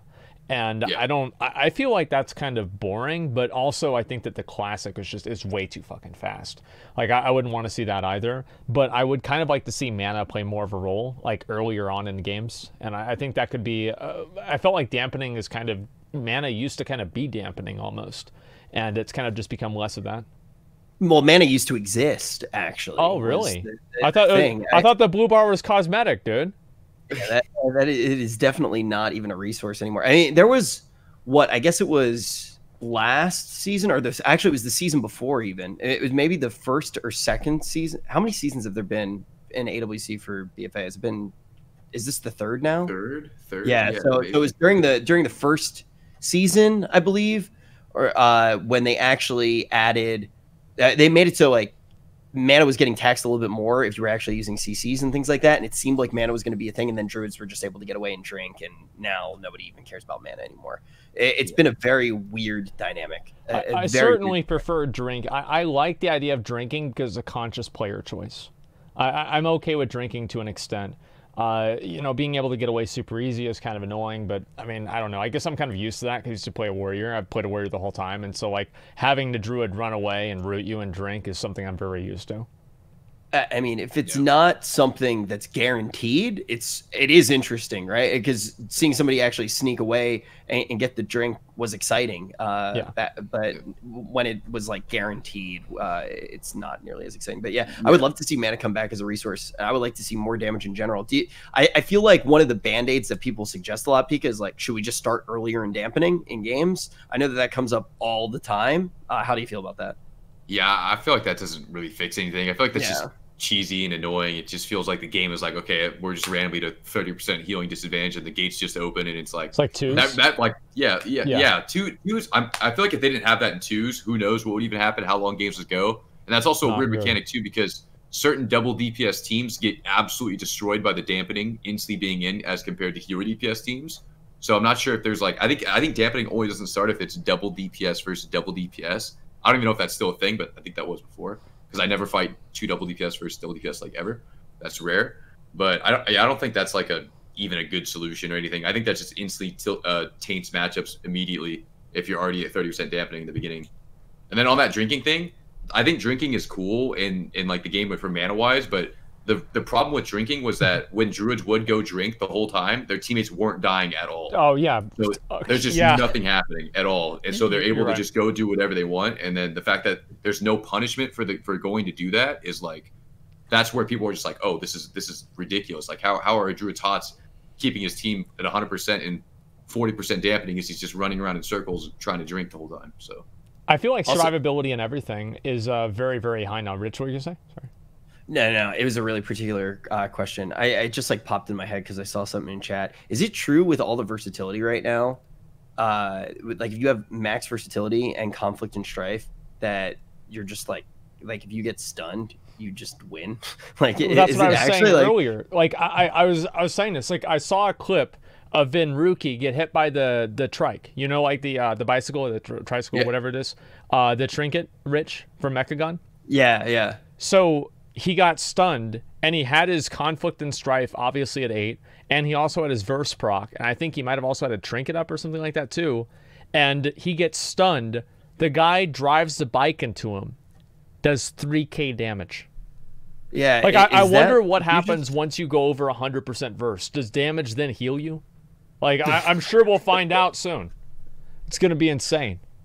I think it was, I forget who it was who posted, like, it actually might have been Sturge who posted like a really ridiculous picture of how much versatility he had. I forget who actually did post it, but it is one of those things where it's just like, it is a little bit weird to even try to wrap your head around stuns potentially costing you a full setup. Yeah, and it was never like that before, where people could just reach these ridiculous numbers, and it's kind of insane because it seems like the stat doesn't get any worse the more you have. It just becomes better and better the more. There's like no diminishing return really on it. It seems like as compared to stacking like mastery or something. Well, even armor. Like I think that there were a number of stats that would like kind of cap out at 75%, and I think that's something they could probably do, or something similar to that for versatility. Because I don't think having really long arena games is fun. Like, I remember I would play arena, and I would actually get bored in the middle of the match. And I'd be like, all right, let's wrap this thing up. You know, guys, can we just take it? Let's just go get a drink and come back at 15% dampening. Like, let's just go. And I think that you're right, though. Like, if it started in dampening, it might really kind of be a contrived meta, too, in a way that's, like, not really good for the game. But I would like to actually see, if anything, I'd like to see mana come back as being the dampening factor of the different games. I think that'd be a lot more fun and interesting. And then also, like, if you look at something like Demon Hunter has so much survivability that's just built into their toolkit with, like, Blade Dance and, you know, Life Leech and stuff like that, that it's very hard to just kill things on their own. And even with a Fury Warrior, I mean, this is my class, but I can say this. I mean, like, you have amazing survivability as a Fury Warrior. And Fury is not meta in Arena, really, as far as I know. But still, I mean, there's some classes are just very, very good at staying alive and healing themselves. And I do think it's a problem, the amount of classes that have defensive abilities and healing abilities built into their offensive abilities. Because I think that's what really leads to the really, really long games and sustainability problems. Yeah, no, I think there's a lot of stuff that comes together and shows those things. I think are Demon Hunters being nerfed in Shadowlands? Is that what's going on? I thought Demon Hunters were getting destroyed. They're losing their Blade Dance. They're like they're losing dodge on Blade Dance. Longer. Yeah, that's I think they only get deal, it. I think. It's massive. It's fucking huge. Yeah, that's huge, right? Yeah. Yeah, they lose it unless they're in meta. I'm pretty sure, or something like that. And I don't know how demonic works in that or not. I'm not sure exactly, but yeah, it's definitely a good thing. What else did you hear about them? Because I'm not even really sure. I think their Darkness got nerfed to like a way longer cooldown. I don't know if Dark is like a 2-minute cooldown or a 5-minute cooldown right now, but I'm pretty sure it's 5 minutes on the alpha, unless that like changes with 6. I don't know, because some things might change when they hit the max level if they get some random extra thing. And then I think their Blur got nerfed really hard too. Because I think Demon Hunter too, like Demon Hunter is such a weird class even in the game, because it just takes everything from a bunch of other classes, except it just does everything. They literally stole Metamorphosis. Yeah, like just the whole way it works, and then they're getting like a Mortal Strike too, I think, in Shadowlands, but I don't even know. I would like to see Demon Hunters get gutted, because that class is insane. Anyone seems like they can log on that class and just kind of fly around the map and be virtually untouchable and do all sorts of damage without really doing much setup or anything. It's very easy for people to just like be good at it. Yeah, it's not a very difficult thing to pick up. It doesn't feel very rewarding. It's kind of just annoying to fight that stuff. I don't like this. Just certain classes in the game and the way they work. Like Missing Vermunk is another one. I hate fighting versus something like that, because the way their classes work. I hate them. They run away. They just run away. They run away. They're healing from 80 yards. It's like what is going on here? Like there is completely no offense healer. Thank you. Literally. Like all you can do is in cap or stun once a minute. So it's like, okay, I'm just gonna sit here. My statue is gonna do my healing, and it's like, dude, it's so funny. Every time that you mention Demon Hunters, they all come out in chat so fast. Like, shut the fuck up, man. Demon Hunters are fine, dude. Don't tell anybody. DX209, I see you, dude. He's literally like just yelling, like, be quiet, dude. I'm like, calm down. Demon Hunters are fine. It's like, dude, you literally have a toolkit that can do everything in the game in a 1-button rotation. Are you kidding me, dude? DX, bro. I think it's like for Demon Hunters, you just play at about like like 200 points above your actual like skill rating because of just how easy it is, especially for like low level players. So like a 1500 warrior is a 1700 demon hunter. It's pretty much what it is. It might even be more than that, actually. Yeah, it seems like those classes, like a 1500 demon hunter could do just as much damage as someone that's 2600 on demon hunter, because if they have kind of similar gear, the rotation is virtually the same, especially if they PvE. It's like they're coming with a huge advantage. Yeah, so it's like it's very easy to just do as much damage. And then what's the difference between someone at that rating compared to someone at the higher rating at that point? It's like, yeah, maybe they're going to be better with their defensives and kicking, but they're still going to do like kind of similar damage. That's one of the problems I have kind of with Classic, is actually, this is like kind of like a separate thing, but like I don't feel as good like doing really good damage on like my warrior because it's like 2 fucking buttons. Like, who cares? Anybody can do this. And I think they should make the skill cap for Demon Hunters a lot higher. I think Demon Hunters is a really cool class. It's an awesome, like, idea of a class. And the fact that, like, I think Blizzard intentionally made them easy to play. And at this point, like, now that they've been out for 2 expansions, like, let's make the class a little bit more, give a little bit more depth to it. Yeah, I also think that it's not bad to have a class that's easier to play and feels unique and people can pick it up, but it can't do everything, right? Like it shouldn't be that busted. I think that having some of the easy specs allows for players to actually pick up something and get into the game. Like I don't think everything should be Affliction Warlock, for example, right? Like that's too many buttons for a new player. The Zoomers don't understand what's going on. They start trying to crank 90s on an Affliction Warlock. It's not going to work.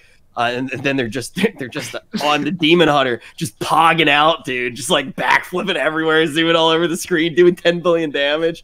But I do think that it's okay to have an easier spec. You should be rewarded for actually doing something complex in the game. And you're definitely not doing it. You're not doing brain surgery. Well, like, I think Affliction Warlock's a really good example of that. Is that like a really good Affliction Warlock back in the day? Nobody could out-damage him. It didn't matter what it was. Like, if you had, like, that dot management and you knew exactly how to play, like, I felt like Warlock Affliction was, like, there were a few times where I would actually play really well on my Warlock. Not that I was that good at it, but, like, I'd have moments where I played that well for, like, 30 seconds, and I would feel like a god. And it was amazing. And I'd love to see more things like that in the game. And I think that's kind of a goal that Blizzard has with Shadowlands, is to try to make different types of abilities like Alter Time and stuff like that that are built more around these like skill plays and like skill capped abilities. And I think that's really one thing that I'm really hoping that we see make a return, because that's what, kind of allows, like what Pika, you were saying, a 2600 Demon Hunter to distinguish themselves from a 1600 Demon Hunter. I mean, look at it this way, right? You go back to the old days, and as an Affliction Warlock player, when you were snapshotting the right way and actually playing the class perfectly, it was the most incredible feeling in the world. You were doing a slam dunk in World of Warcraft. Not everybody can do that. And you felt proud of it. You would walk around school the next day, and everybody would be looking at you, and they might not all the way know, but they kind of knew, because you were walking around, and you had that little extra pep in your step, right? But then all of a sudden, they start taking different, and I'm not necessarily saying just like bring back snapshotting, right? But that was something unique about the class. It was easy to play the class at the most basic level, but then there was this whole other world that opened up when you actually got to the top, and hitting the actual ceiling got harder and harder and harder. But then what they did is they just moved the net down. Now it's like the Fisher-Price plastic basketball net, and you actually have to bend over to be able to slam dunk on it. And of course, that doesn't feel nearly as good as just like.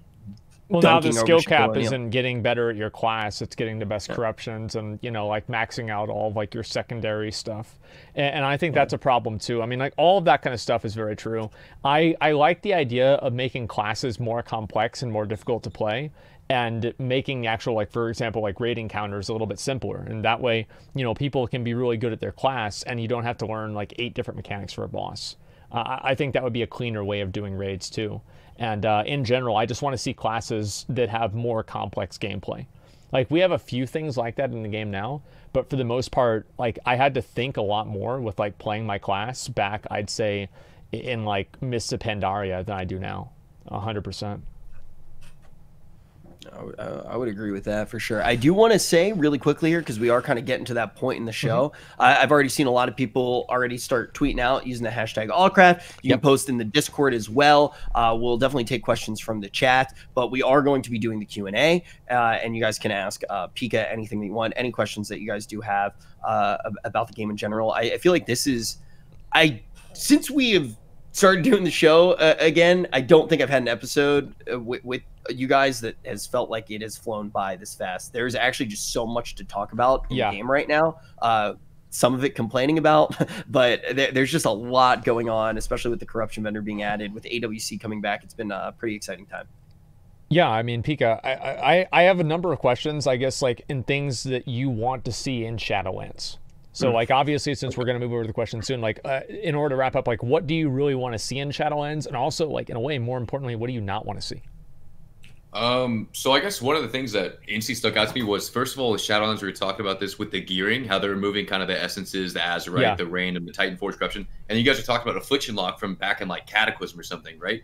And something that was really big in those expansions was, like, trinket procs or just ability procs making a huge impact immediately on the game. I feel like now I have like 30 buffs rotating constantly, and it feels like my character is not any stronger or any weaker. I just see a bunch of stuff kind of floating in the top right corner. When before, if anyone really used any big cooldowns or like you'd see those trinket procs, it'd be like, yo, we need to do something right now. We need to instantly go aggressive, because your character, you can really feel like the Moonkin does like the thing where he puts on armor and it's like, okay, relax. So it's a really noticeable change. But now I got weapon enchants, and this, all these random procs just feel meaningless, and it doesn't really have any impact on the game. So I think with Shadowlands, removing all these kind of really random aspects of the gearing and stuff, it'll, like, your character just feels more like a regular kind of character, I guess, and wow, I'm kind of used to that. Hopefully that kind of gameplay where it's like it's more instead of just kind of just running in and attacking and doing as much as you can, there's a little more kind of thought process behind what's going on. And that's another way to differentiate yourself between other people when you're like aware of these, you know, these key moments during a matchup or something where it's like, okay, I can really try to take advantage of the situation here. And then I just really want to avoid the whole these really random systems where it feels like the player is kind of just hopeless for a while. Because like a lot of people will ask me like, yo, like, I'm a returning player, I haven't played in a year, how long would it take me to get back into the game? And I was talking to Carl about this, because Carl complains about this every day, as you guys can probably see on his Twitter and stuff. But this made a lot of sense when he said this. It's like, realistically, for a player to come back to the game that has 0 legendary cape, like all rank 1 or 2 essences, and no Azurite, it seems virtually impossible to catch up. They would have to be playing like 10 to 20 hours a day, and they'd have to do all their assaults, which they can only do like two or three a week on the reset. They got to spam their visions to try to get the lucky corruption piece of gear, and then they have 1 chance at a box from PvE and PvP, and then they can maybe do the raid. It seems virtually so impossible to actually get super high level gear and catch up. It's unless you're having a ton of help. Even then, you still have to. There's like a huge luck component to it. Yeah, even then. Okay, so there have been 2 recent experiments that have happened. One was very successful, and then one was my scuffed experiment. Right? I rolled a new character. I rolled the hunter. Right? Yeah. And the hunter now is actually pretty decent. There are definitely still some growing pains that are going on. And then the other experiment was Soda getting completely carried on a dog shit class. But the thing is, he gets that mount, man. He's got the mount. I don't have the mount, man.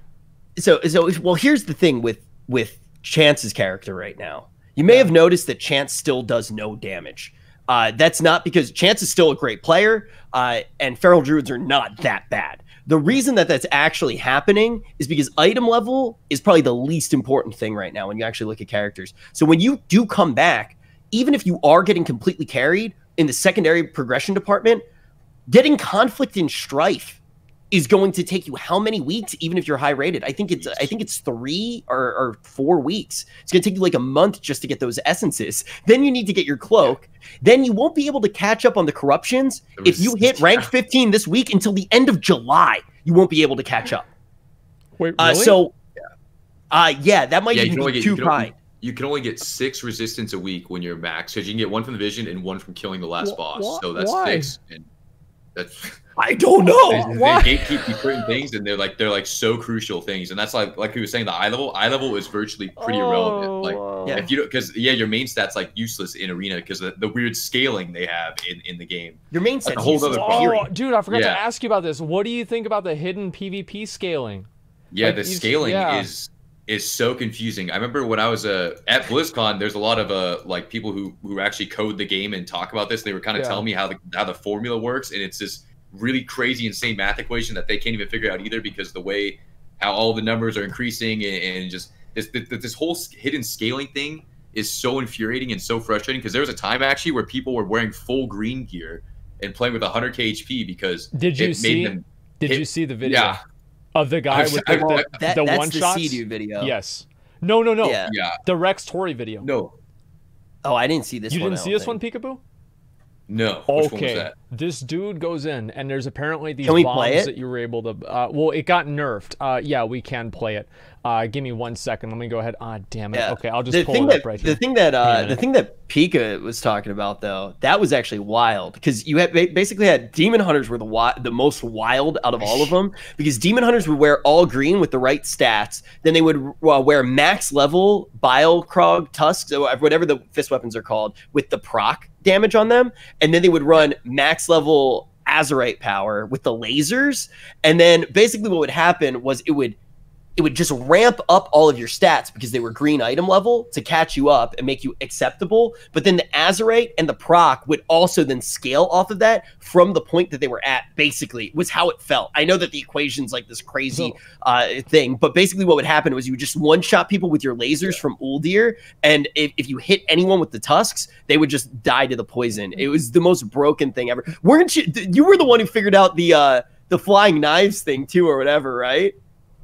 Nice. Which one was that? Oh, whatever it was, where you could just do the shuriken toss. Oh yeah, the shuriken toss. Yeah. That's another scaling thing. That was insane. That nobody even knew about that. Yeah. I would. That's what I would do when arena wasn't even out. I just one shot people running around in circles. I could just shuriken toss them for 100% of their speed.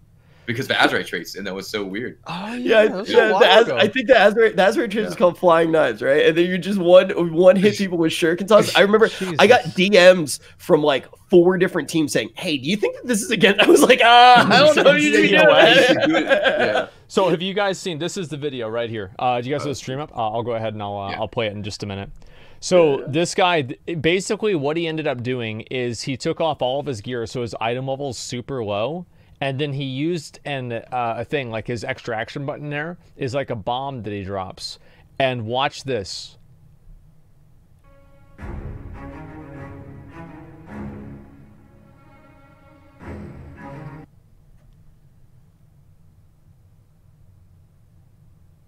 Yeah. Okay. This guy has 80k HP. He's killing someone with some quest item. Oh my god. And so the reason he's able to do this is because the quest item that he got does a fixed amount of damage. And the fixed amount of damage is then multiplied by the hidden scaling system to, I think that there's a point where he one-shots somebody that's like a 900k Demon Hunter tank. He just completely one-shots him. And it's absolutely ridiculous. Yeah, here it is. So this guy has 985,000 health. Scaling is just like there shouldn't be scaling in the game.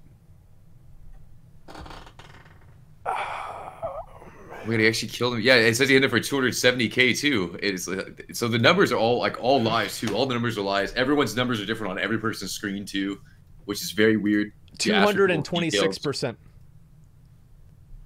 Damage multiplier. 271k equals 980k. Lol W. Hey, wizard math. I don't know what to say, but it's certainly a real show. It's so fucking ridiculous. Like I think they need to just get rid of that system entirely. Okay, Pika, have you ever done the battle for Najdatar? The battle for is that like is that where I'm getting 40 man and I'm trying to do the dailies there? Yeah, that's it. Oh yeah, why is that in the game? I go out, I try to farm a. Well, is it really? Is it even in the game? You can't even play it. It's so laggy.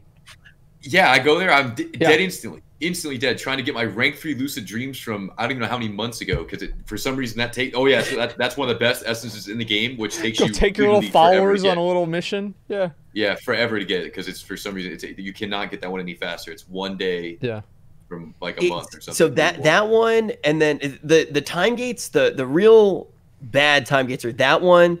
World Vein is still pretty bad, right? And then the other Conduit is bad too. Vitality Conduit's rough, and then Conflict and Strife. Like I don't even mind.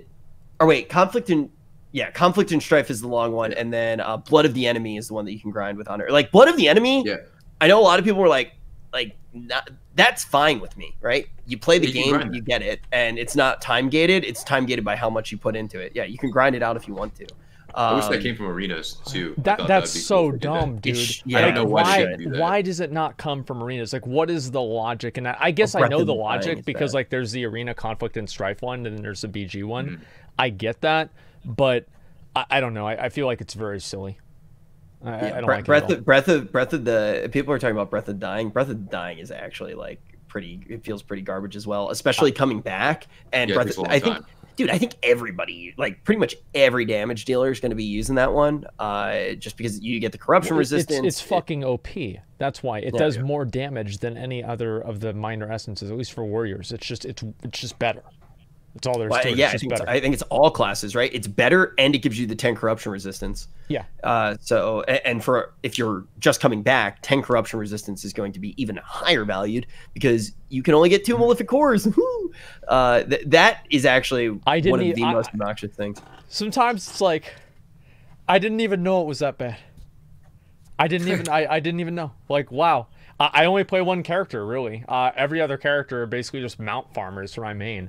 So I don't even give a shit. Yeah. But wow, now they're definitely going to stay mount farmers. I was glad that I did like the little experiment with actually leveling up a new tune just to see what it's actually like, because it's a real experience that a lot of players go through, and not everybody is soda popping, right? I'm not going to say that I did everything in the way that somebody who's just picking up the game is going to go about it, right? I actually know a bunch of people that I play with all the time. You know everything about the game. And I know everything about the game, yeah. And I actually started gearing up my lock because I heard whispers that Asmon was going to want to do Mythic N'Zoth. So I was like, all right, I'm going to gear my lock. I'm going to jump in on this. By Mythic N'Zoth, you have to understand, I mean, get killed by Mythic N'Zoth while the guild kills it, and then I just get them out. Yeah, I want to help. That is the plan. I want to help, and then also roll on the mill, maybe. I don't know. Let's see what happens. I don't know if you remember Roderin. He actually was the mechanome in the onesie.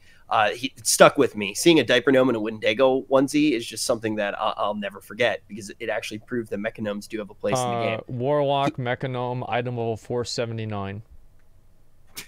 Yeah, that's him.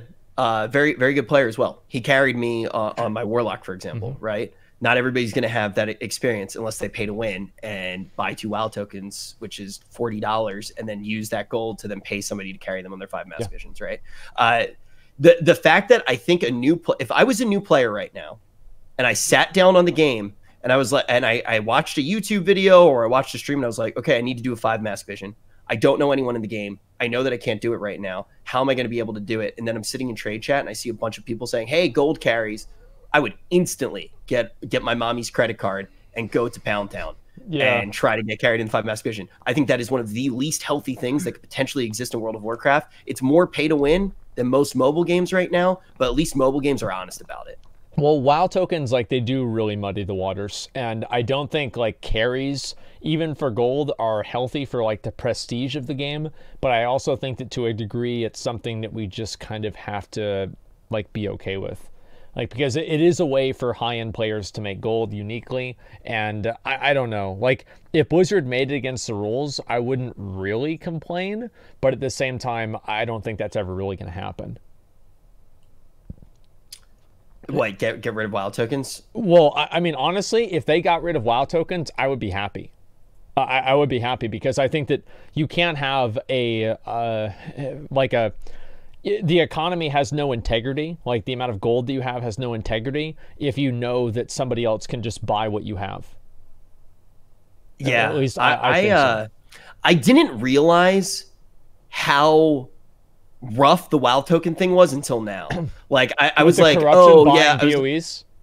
Yeah, well the thing was, yeah, I spent $1 million gold on a ring right before the new. Yeah, dude, you know that bro. Go ahead. Wait, what'd you do, Pika? Did you buy any of them? I did not buy anything because I realized that there was no way. Okay, so actually, I didn't realize how insane the WoW tokens were. I can't believe that they even implemented that because I thought buying gold was like the worst thing you could do in WoW forever. And then Blizzard's like, yeah, you can actually just we'll sell it to you. So Blizzard does that now, and then every single player, what they've been doing for a long time since all the BOE corruptions, how they work, everyone's just selling those gold carries, like you're saying. Yeah, I've never been one that's ever wanted to sell gold carries or everything, but I like WoW is more pay to win than theoretically ever before right now.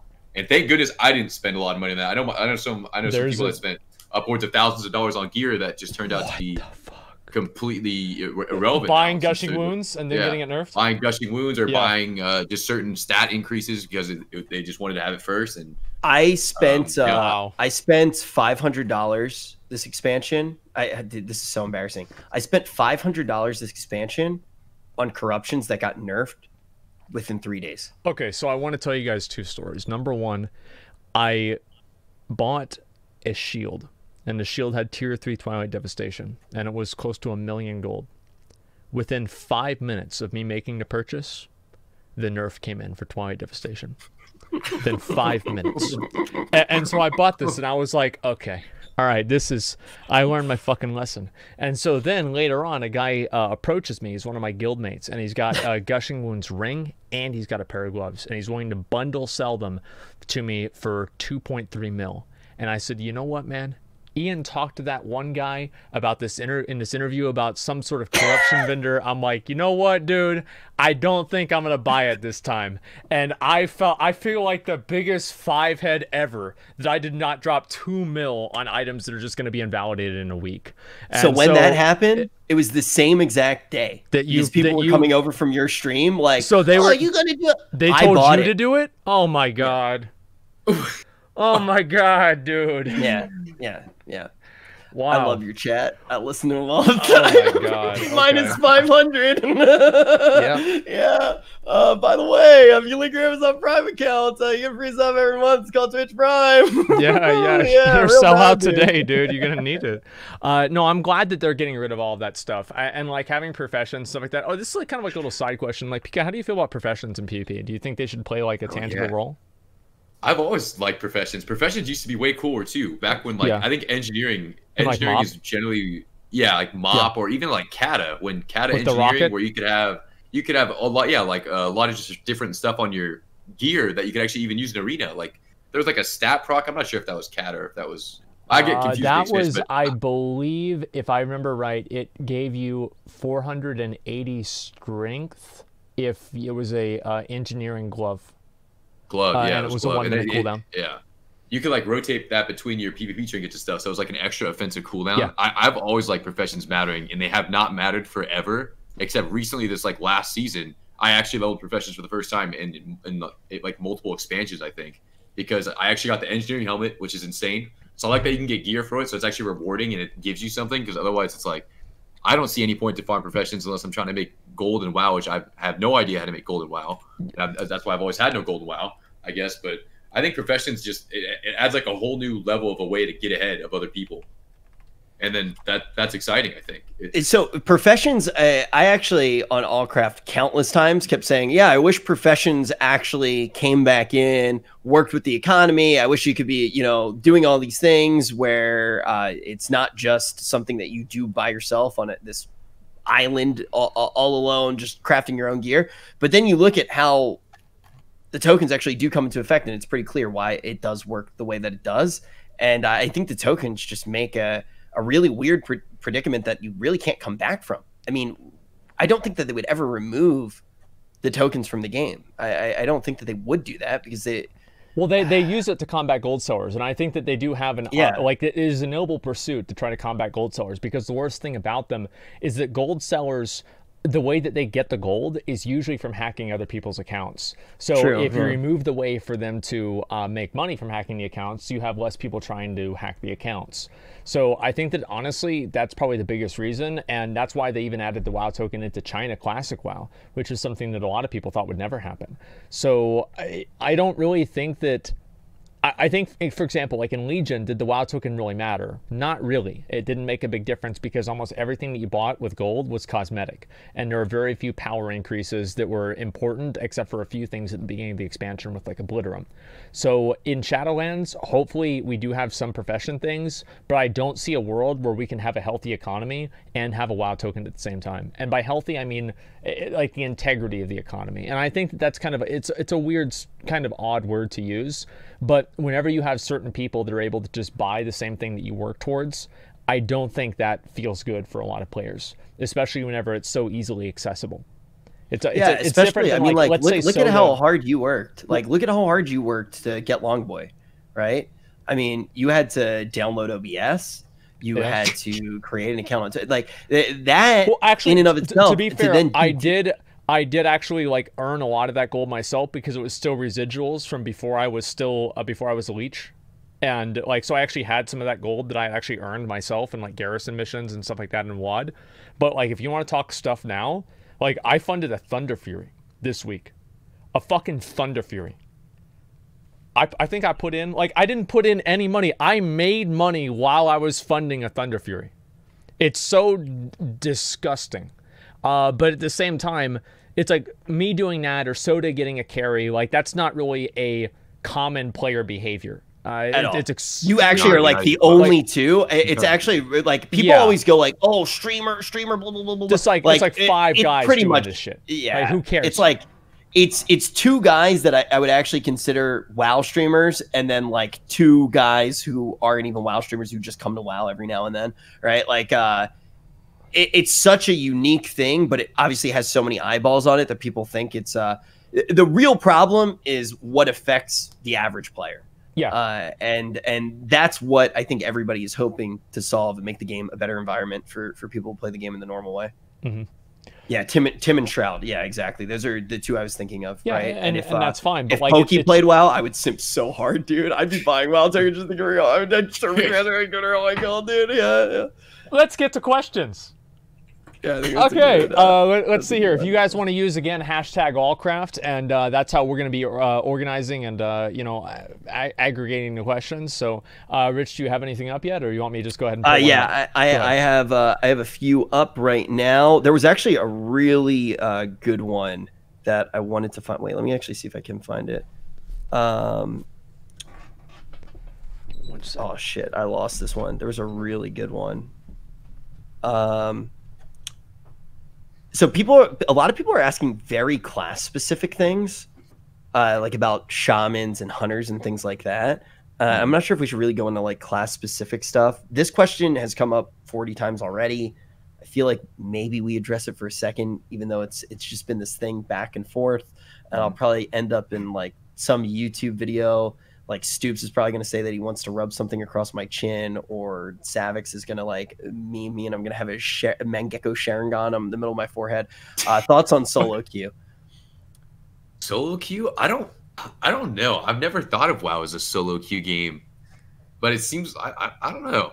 I've always been kind of against that idea for a long time, and I don't even know how it'd work. I don't even know how solo queue with WoW can even work, because is WoW just going to deteriorate from these like composition that people have created to like random solo queue? You just are playing double rogue healer half the time in solo queue, or is it just you're playing these really weird, like how would it be, like a 1v1? Would it be a 2v2 or a 3v3? Or I think the whole idea to solo queues, you can queue any ladder, right? That's what people just want. Like every ladder by yourself? Is that what they? Yeah. So like if I was on my hunter, I could queue up for threes, and Hunter's a particularly good example as to why it's such a complex problem that doesn't exist, or solo queue doesn't exist yet. If I was to solo queue on my Hunter, look at Hunters right now. They can play with like exactly 2 classes. Like you cannot play with very much as a Hunter in PvP. Yeah. So if I are the 2 am classes queuing, their pets? Yeah, right. I mean, the thing is like obviously jungle is a composition that still does exist, and half of the things that it queues into, it just gets deleted by, even if you wear the best jungle in the world. I mean, the two best jungles in the world right now, we see them look fantastic in AWC, and then they go up against a hard counter, and they look like they have the playability of a wet napkin. It's just an absurd thing to see, the discrepancy between those two matchups. Imagine if a hunter was solo queuing, right? It's like, what would you would just lose every single thing you queued unless you queued into jungle. There's no real way to learn how to play, right? I mean, think about how different. Yeah, no way. Yeah. So it's definitely a weird phenomena. The question does come up a lot. Hello, YouTube, because they're definitely going to clip you just out, like saying like, I don't think solo queue can exist. I'll be like, enemy of solo queue, peekaboo, IRL. Yeah. Do you think they could have solo queue RBGs? I don't know. RBGs are kind of weird. I feel like RBGs have not been as popular for a long time. There's dozens of people that play them now. Yeah. It sucks. I don't know. Maybe I think RBGs could be fun. I think what would be really fun is if they brought back fives. I think as a really casual bracket, because I don't think anyone would want to take fives super serious or make it super competitive. But I feel like that's a really nice way to play with a bigger group of friends than just queuing like a regular battleground. So I feel like arenas are more meaningful.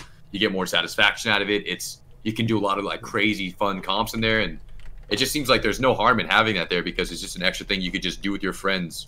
And you can include more people in it too. So I'm not sure why that's something that's gone. I think that'd be really fun to just have as a bracket. You could always just randomly queue up. I don't know why they got rid of it. It seemed unnecessary. It's the same as they changed. This is like kind of a very minor thing that probably nobody here cares about, but they changed Deepwind Gorge. Deepwind Gorge used to be its own like unique type of BG, but because of how many people abused having Demon Hunter tanks run carts and RBGs, they basically turned Deepwind Gorge into Arathi Basin, but you can't see the other bases. It is absolute garbage. I'm very disappointed that they do that. It solved the problem that didn't exist. Yeah, I just think the biggest problem right now with BGs is like a lot of the really positive pillars of the community, the RBG community, have left, like Trainwrecks. So if we get Trainwrecks back, Trainrose, AVN, Valamos, I mean the real upstanding pillars of that community. Oh yeah, 100%. We really need that positivity back. Yeah, I think that's it. We talk about the game a lot, and you talk about mechanics, but really it's about the people.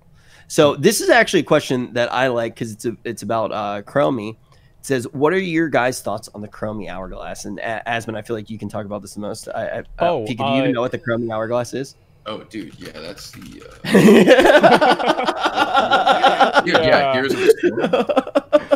So basically, after you do, like, I'm not sure how much you know about like Shadowlands leveling, but the way it works is like you get to level 10 in Exile's Reach, which is like the new thing, and then after that you go, and if you are playing the character for the first time on that account, you have to go through BFA questing and then go into Shadowlands questing, and just for like continuity purposes, which I actually kind of agree with, so players understand how the storyline's progressing. And then after that, you make another character and you talk to Chromie, and there's like an hourglass where you can decide if you want to do Wrath of the Lich King, Cataclysm stuff, Mists of Pandaria stuff, or WoD stuff, or Legion stuff.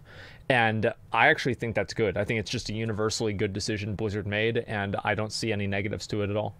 Have you tested it yet before the Chromie thing?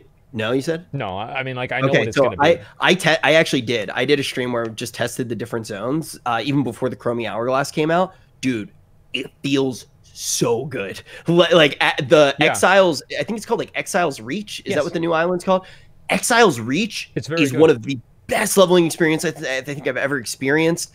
You actually get to do like a dungeon kind of thing at the end that will be really good for new players. Actually kind of teaches you how to play the game a little bit. I was blown away by Exile's Reach. That gets you to 10, and then you're just like, all right, let's play the game, and you get to experience good stuff. So I actually think that for the first time in a long time, they have found a pretty decent way to pull new players back into the game. And I'm really excited. Hopefully some of the Zoomers, I know the new Fortnite patch isn't great, so maybe they'll come over to our game. Has it been for the past 2 years?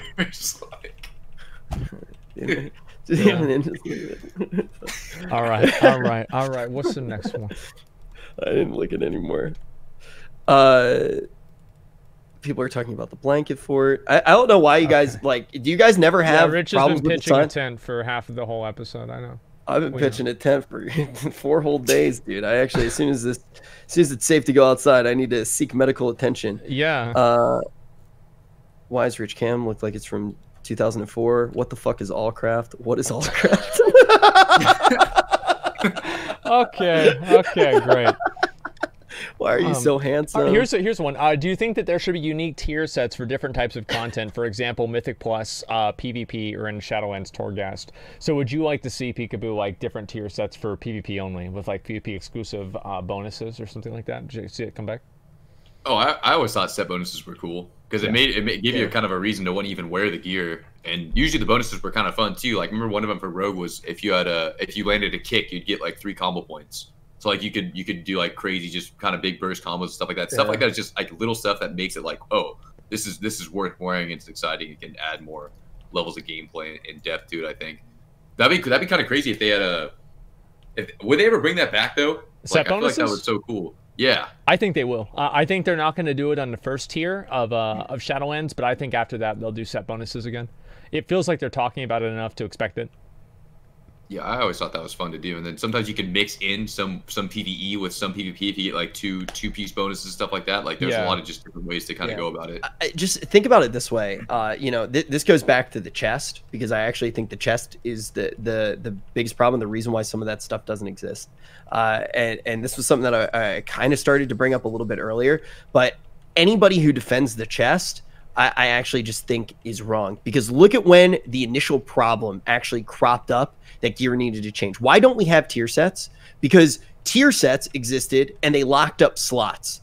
Then you had legendaries, which existed, which are coming back into the game, by the way, and that locked up slots. Then you had found power, which also locked up slots originally with the weapon. And why did that become a problem? Because then everything hinged around this box. The chest gave you a randomly rolled thing, and it created a lot of feels bad moments when all of a sudden all of those pieces were locked up, so your lottery chances became a little bit less. It actually hurts gearing so much in PvP and PvE because they're worried about that chest not rolling for a slot that you don't already have locked by something like tier. And I just think they need to just get rid of the chest in general, and I think that opens up the way that you can bring back tier bonuses in PvP and PvE, and you don't have to be worried about those moments. You just actually play the game, get the gear, and actually complete your list of gear that you want. You achieve those chase pieces. So I actually think this comes back to the chest again. I think the chest could have like, so I like the idea of weekly rewards, but how would you like it if they did something like they did in BC,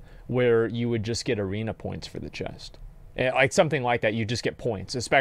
Like effectively, you only got residum out of the chest. People are bringing up the fact that too as well that they are slightly altering the chest, so it's like a Hearthstone discovery mechanic where you actually pick the piece of gear. That you it's better. Get.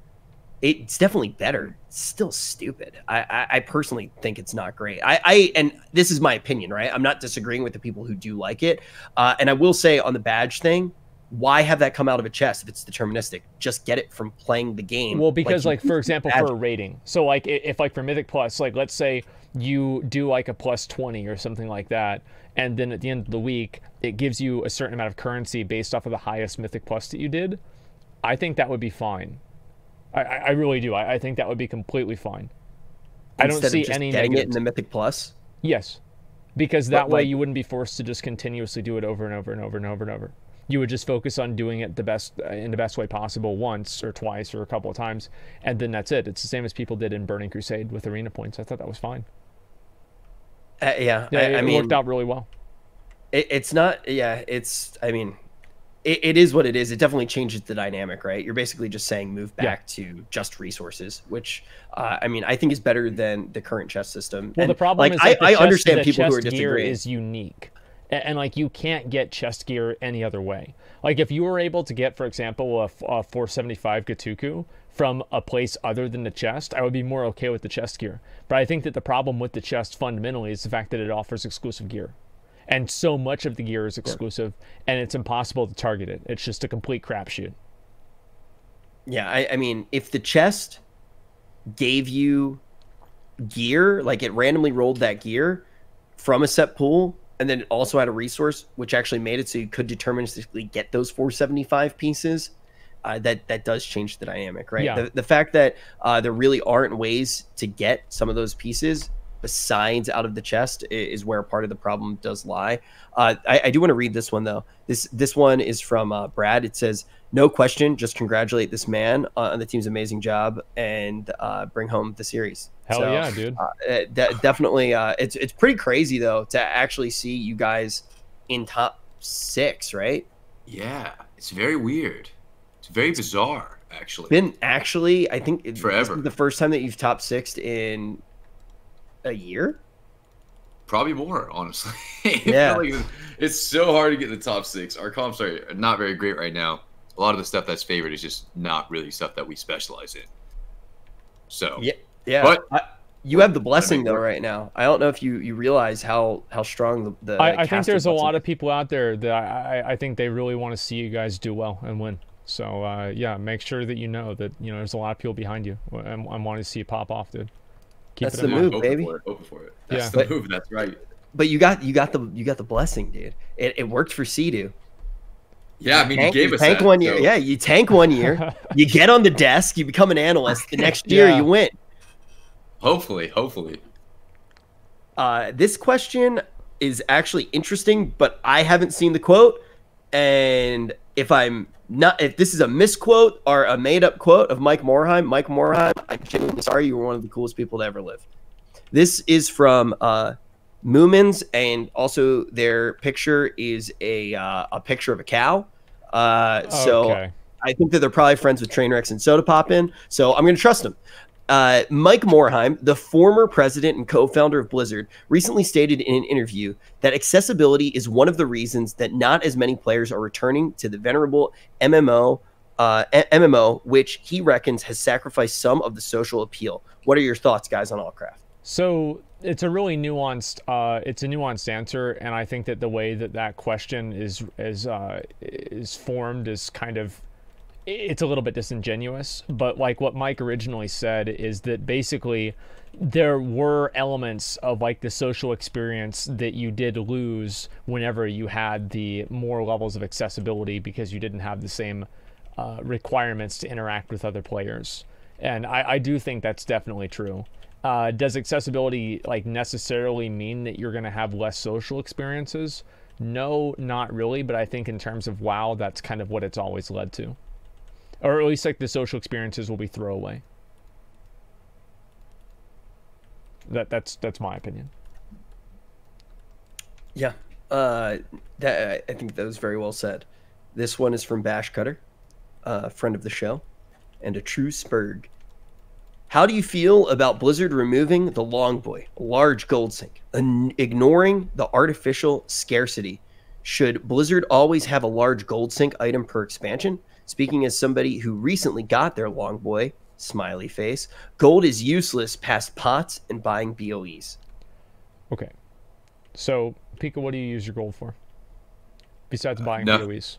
Well, no, you're not doing that. I can't even buy BOEs. I have no gold. I've never in my life thought, you know what, I'm going to go out and buy a Longboy. That's not even remotely in the realm of existence or possibility for me. Ever. You don't need a Longboy if you already got one. There you go, dude. Okay, so there's only one person on this call who has the Longboy, by the way. What's he covering up? Okay. Watch on Volpira racial abilities at Asmongold. Oh my god. Okay, listen, the Longboy is good, all right? The Longboy is great. I think getting rid of it creates a certain amount of like FOMO and like, fear of missing out, right? For people that don't know. So it makes people want to farm and try to go after it, but they're not really removing the Longboy. They're putting it on the black market auction house, which means that it will probably go for less than 5 million gold after BFA is over. Because there are going to be auction houses and people that don't want to drop 5 mil for the mount. You think it's going to go for less than 5 mil? Yes. Yeah, how would you know what it is? Oh, I'm not just saying, you can buy it on there, 100% it's going to go for less. Like for, 100% it's going to go for less. Like there will be some servers where it goes for more and some servers. I guess actually, yeah, this is such a contextual answer. And what I mean by saying that is that I think that on most servers it will go for less than 5 mil, but there will be servers where it will hit like maybe 7 or 8 million gold. I don't see it going for more than that though. It's one of those weird things though, because the second that it's something that you can't easily get, people want it. Plague Proto trust me. I have the Plague Proto Drake. I bought it for 2.5 mil. That's a rare removed from the game mount that's been, it's only obtainable through the black market auction house, and it's been out of the game for 10 years. I bought it for 2.5 mil. I bought the Undasta mount, which is 1 in 2,000 mount, extremely rare, for like 2 mil too. This is just the way it goes. Just as a little bit of advice, just don't text back right away. Your gold value will go up. I promise. Just don't text back instant. Yeah. All right. Should allied races be easier to unlock in Shadowlands? I think they're automatically. Do you mean the new ones? I'm assuming you mean the new ones, because we just get access to all of the ones from this expansion, is my knowledge right now. I don't think that the rep. Yeah, I kind of like, the thing is that like allied races, like you have to kind of take into account like how players perceive different systems. And I think Blizzard originally wanted players to perceive the allied race system, and obtaining allied races is something that's prestigious, but nobody in the game actually sees somebody who has a Coltiran Druid and be like, wow, that guy did world quests for a whole week. Oh my God. And so the goal, I think, is a good goal, but the outcome fundamentally just didn't really happen. And like, for example, like, if let's say there was an allied race that was you could only unlock this allied race if you got like a really high arena rating, or you got like a really high something, I think that would be really cool. But I don't also think that that's going to happen. And if that doesn't happen, then they might as well just keep doing what they're, just keep making them easier to get. I don't have a single allied race unlocked on any of my. I can't go to anything. I don't have Volpera. I don't have Coltiran. I don't think I have Void Elf. I have none of them. I don't even have flying in BFA. So do you think they'll remove flying requirements in BFA? I still can't fly in Zuldazar. I think that they should, because they serve no real purpose. I think that the Pathfinder was fine for like the first 2 expansions, but I think that, like, for example, after you do the same thing multiple times, it just kind of gets like the veneer of, or like I don't know, like it doesn't feel as new and shiny anymore. It just feels like, okay, well, this is the arbitrary system that I have to achieve again, and you know, this is something I've already done 2 expansions and now I have to do it a 3rd time. So yeah, I think that they should get rid of it, but I don't think that they will. And the reason for that is because they want probably new players to experience the content and do it on the ground. That's what I'm kind of guessing. Yeah, that makes sense.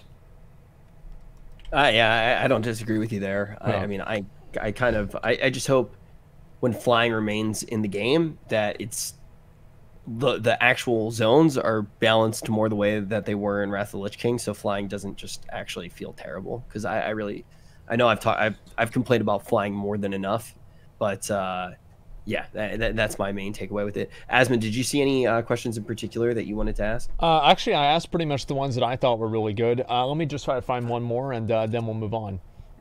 Let's see. Oh, it's this guy roasting your camera, Rich. I mean, I literally have... It's not even his fault. Yeah, that's one thing. It's not his fault. It's actually the planet's fault. It's legitimately the planet's fault. Okay, question for Pika. How does no one talk about Destrolox doing 265k bolts? Curious. Everyone's talking about Destrolox. Every single... You know, actually, I started doing this thing. It's kind of funny. Anytime I'll go around watching other streamers play Arena, everyone has this same kind of like really sad, like depressing demeanor in their team, because they're generally just fighting Destrolox all day. You go into Arena, the guy has 0.8 second Chaos Bolts. They're hitting for 200,000+ damage. He's got 700,000 HP, standing in the middle of the map, not moving, completely untouchable, and they're just casting the entire game because they have 3 schools of magic or something too. So if you kick one thing, they're instantly casting something else. So I'm surprised Destrolox has not been changed at all once in the past 2 years. It seems like they've literally been one of the best casters in the entire game, undisputedly. And it showed, like, especially in the tourney scene, there's certain teams that have the best gesture locks in the entire world. They log on the game, you know, once a week and can just beat every single person with no contest. How And about that has that? not changed. My favorite had to be the double Destro games with like Snuts and Chan. Like, dude, I was like, can you imagine the fact that you even there's already a world where you have to go against Snuts and Chan in any capacity is terrifying as a competitive player. And then they both get to play their old main. Right? Yeah, their main class that they're probably the best at. And it's like, I don't know. It's like, you know, like that old thing that they say, would you rather sit on a cake and like suck a dildo, or would you rather sit on a dildo and eat a cake? What? Who says that? Really? No, you've never heard of that before? Bro, I've heard of that like 100 times. Like, no, I've had, like, 2 years ago, somebody would ask me that fucking question in my chat every goddamn day. And now people are thinking I'm a goddamn pervert. No, this is not it. I was getting this damn question all the time. Every single day. There's probably like 3 clips on YouTube of me explaining my reasoning for each different time, which was kind of different based on my mood. But like, listen, it's awful. Like whenever I would queue into 2 Destro Warlocks, I would just you know what, we're just gonna run at whichever one has less health or run at the healer, and this game's gonna be over in 30 seconds, boys, one way or another. Like, that's the way that I deal with it. It's so stupid, but it works. 10% of the time. So what was the question? What do you get to do with the cake? Would you rather sit on it? You have 2 chairs. One of them has a cake on it, and the other one has a dildo. You have to sit in one chair and eat the other chair. Not eat, but you know.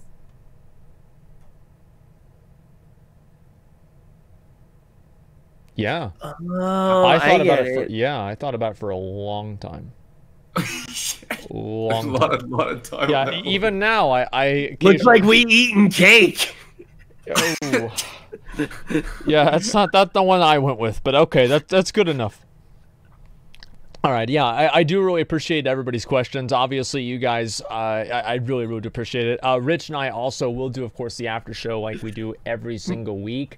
And whenever we do that, obviously, a lot of you guys are going to be able to come in and ask us questions directly. And Pika, I really appreciate you coming on. I know that people have really asked to see you. You've been one of the most anticipated guests, and I really appreciate you coming and being part of this. I mean, you've been doing incredible recently, not just with your stream, but also with like just playing well and in the tournaments, and that's just been really incredible to see. And seeing like your enthusiasm for Arena, I think has been revitalizing for many people who have felt that there's been, I guess what you'd say, like a gap or like a void in like WoW PvP. So thank you for that. Yeah, this was seriously so awesome. Thank you both for taking the time to invite me and setting this all up. Seriously, this is something that I saw for a long time ago, and it's remember awesome we messaged you like 2 years ago, and it just never happened. Super long time ago, and then everything has just finally come around, and here we are. So that was awesome. Thank you guys for having me. This is an awesome time. You know what else is awesome though? Like two years ago, obviously everything was going really, really well. We wanted you to have you on the show, but to look now and see just like how much your team has grown in the space and how much you guys have done for the space, like it's really awesome to see. Thank you very much. Yeah, absolutely, man. Thank you. All right. Anyway, I'll see you guys later. Yeah, for sure. Thank you very much for coming on, and see you later, man. All right. See you. Thank you guys again.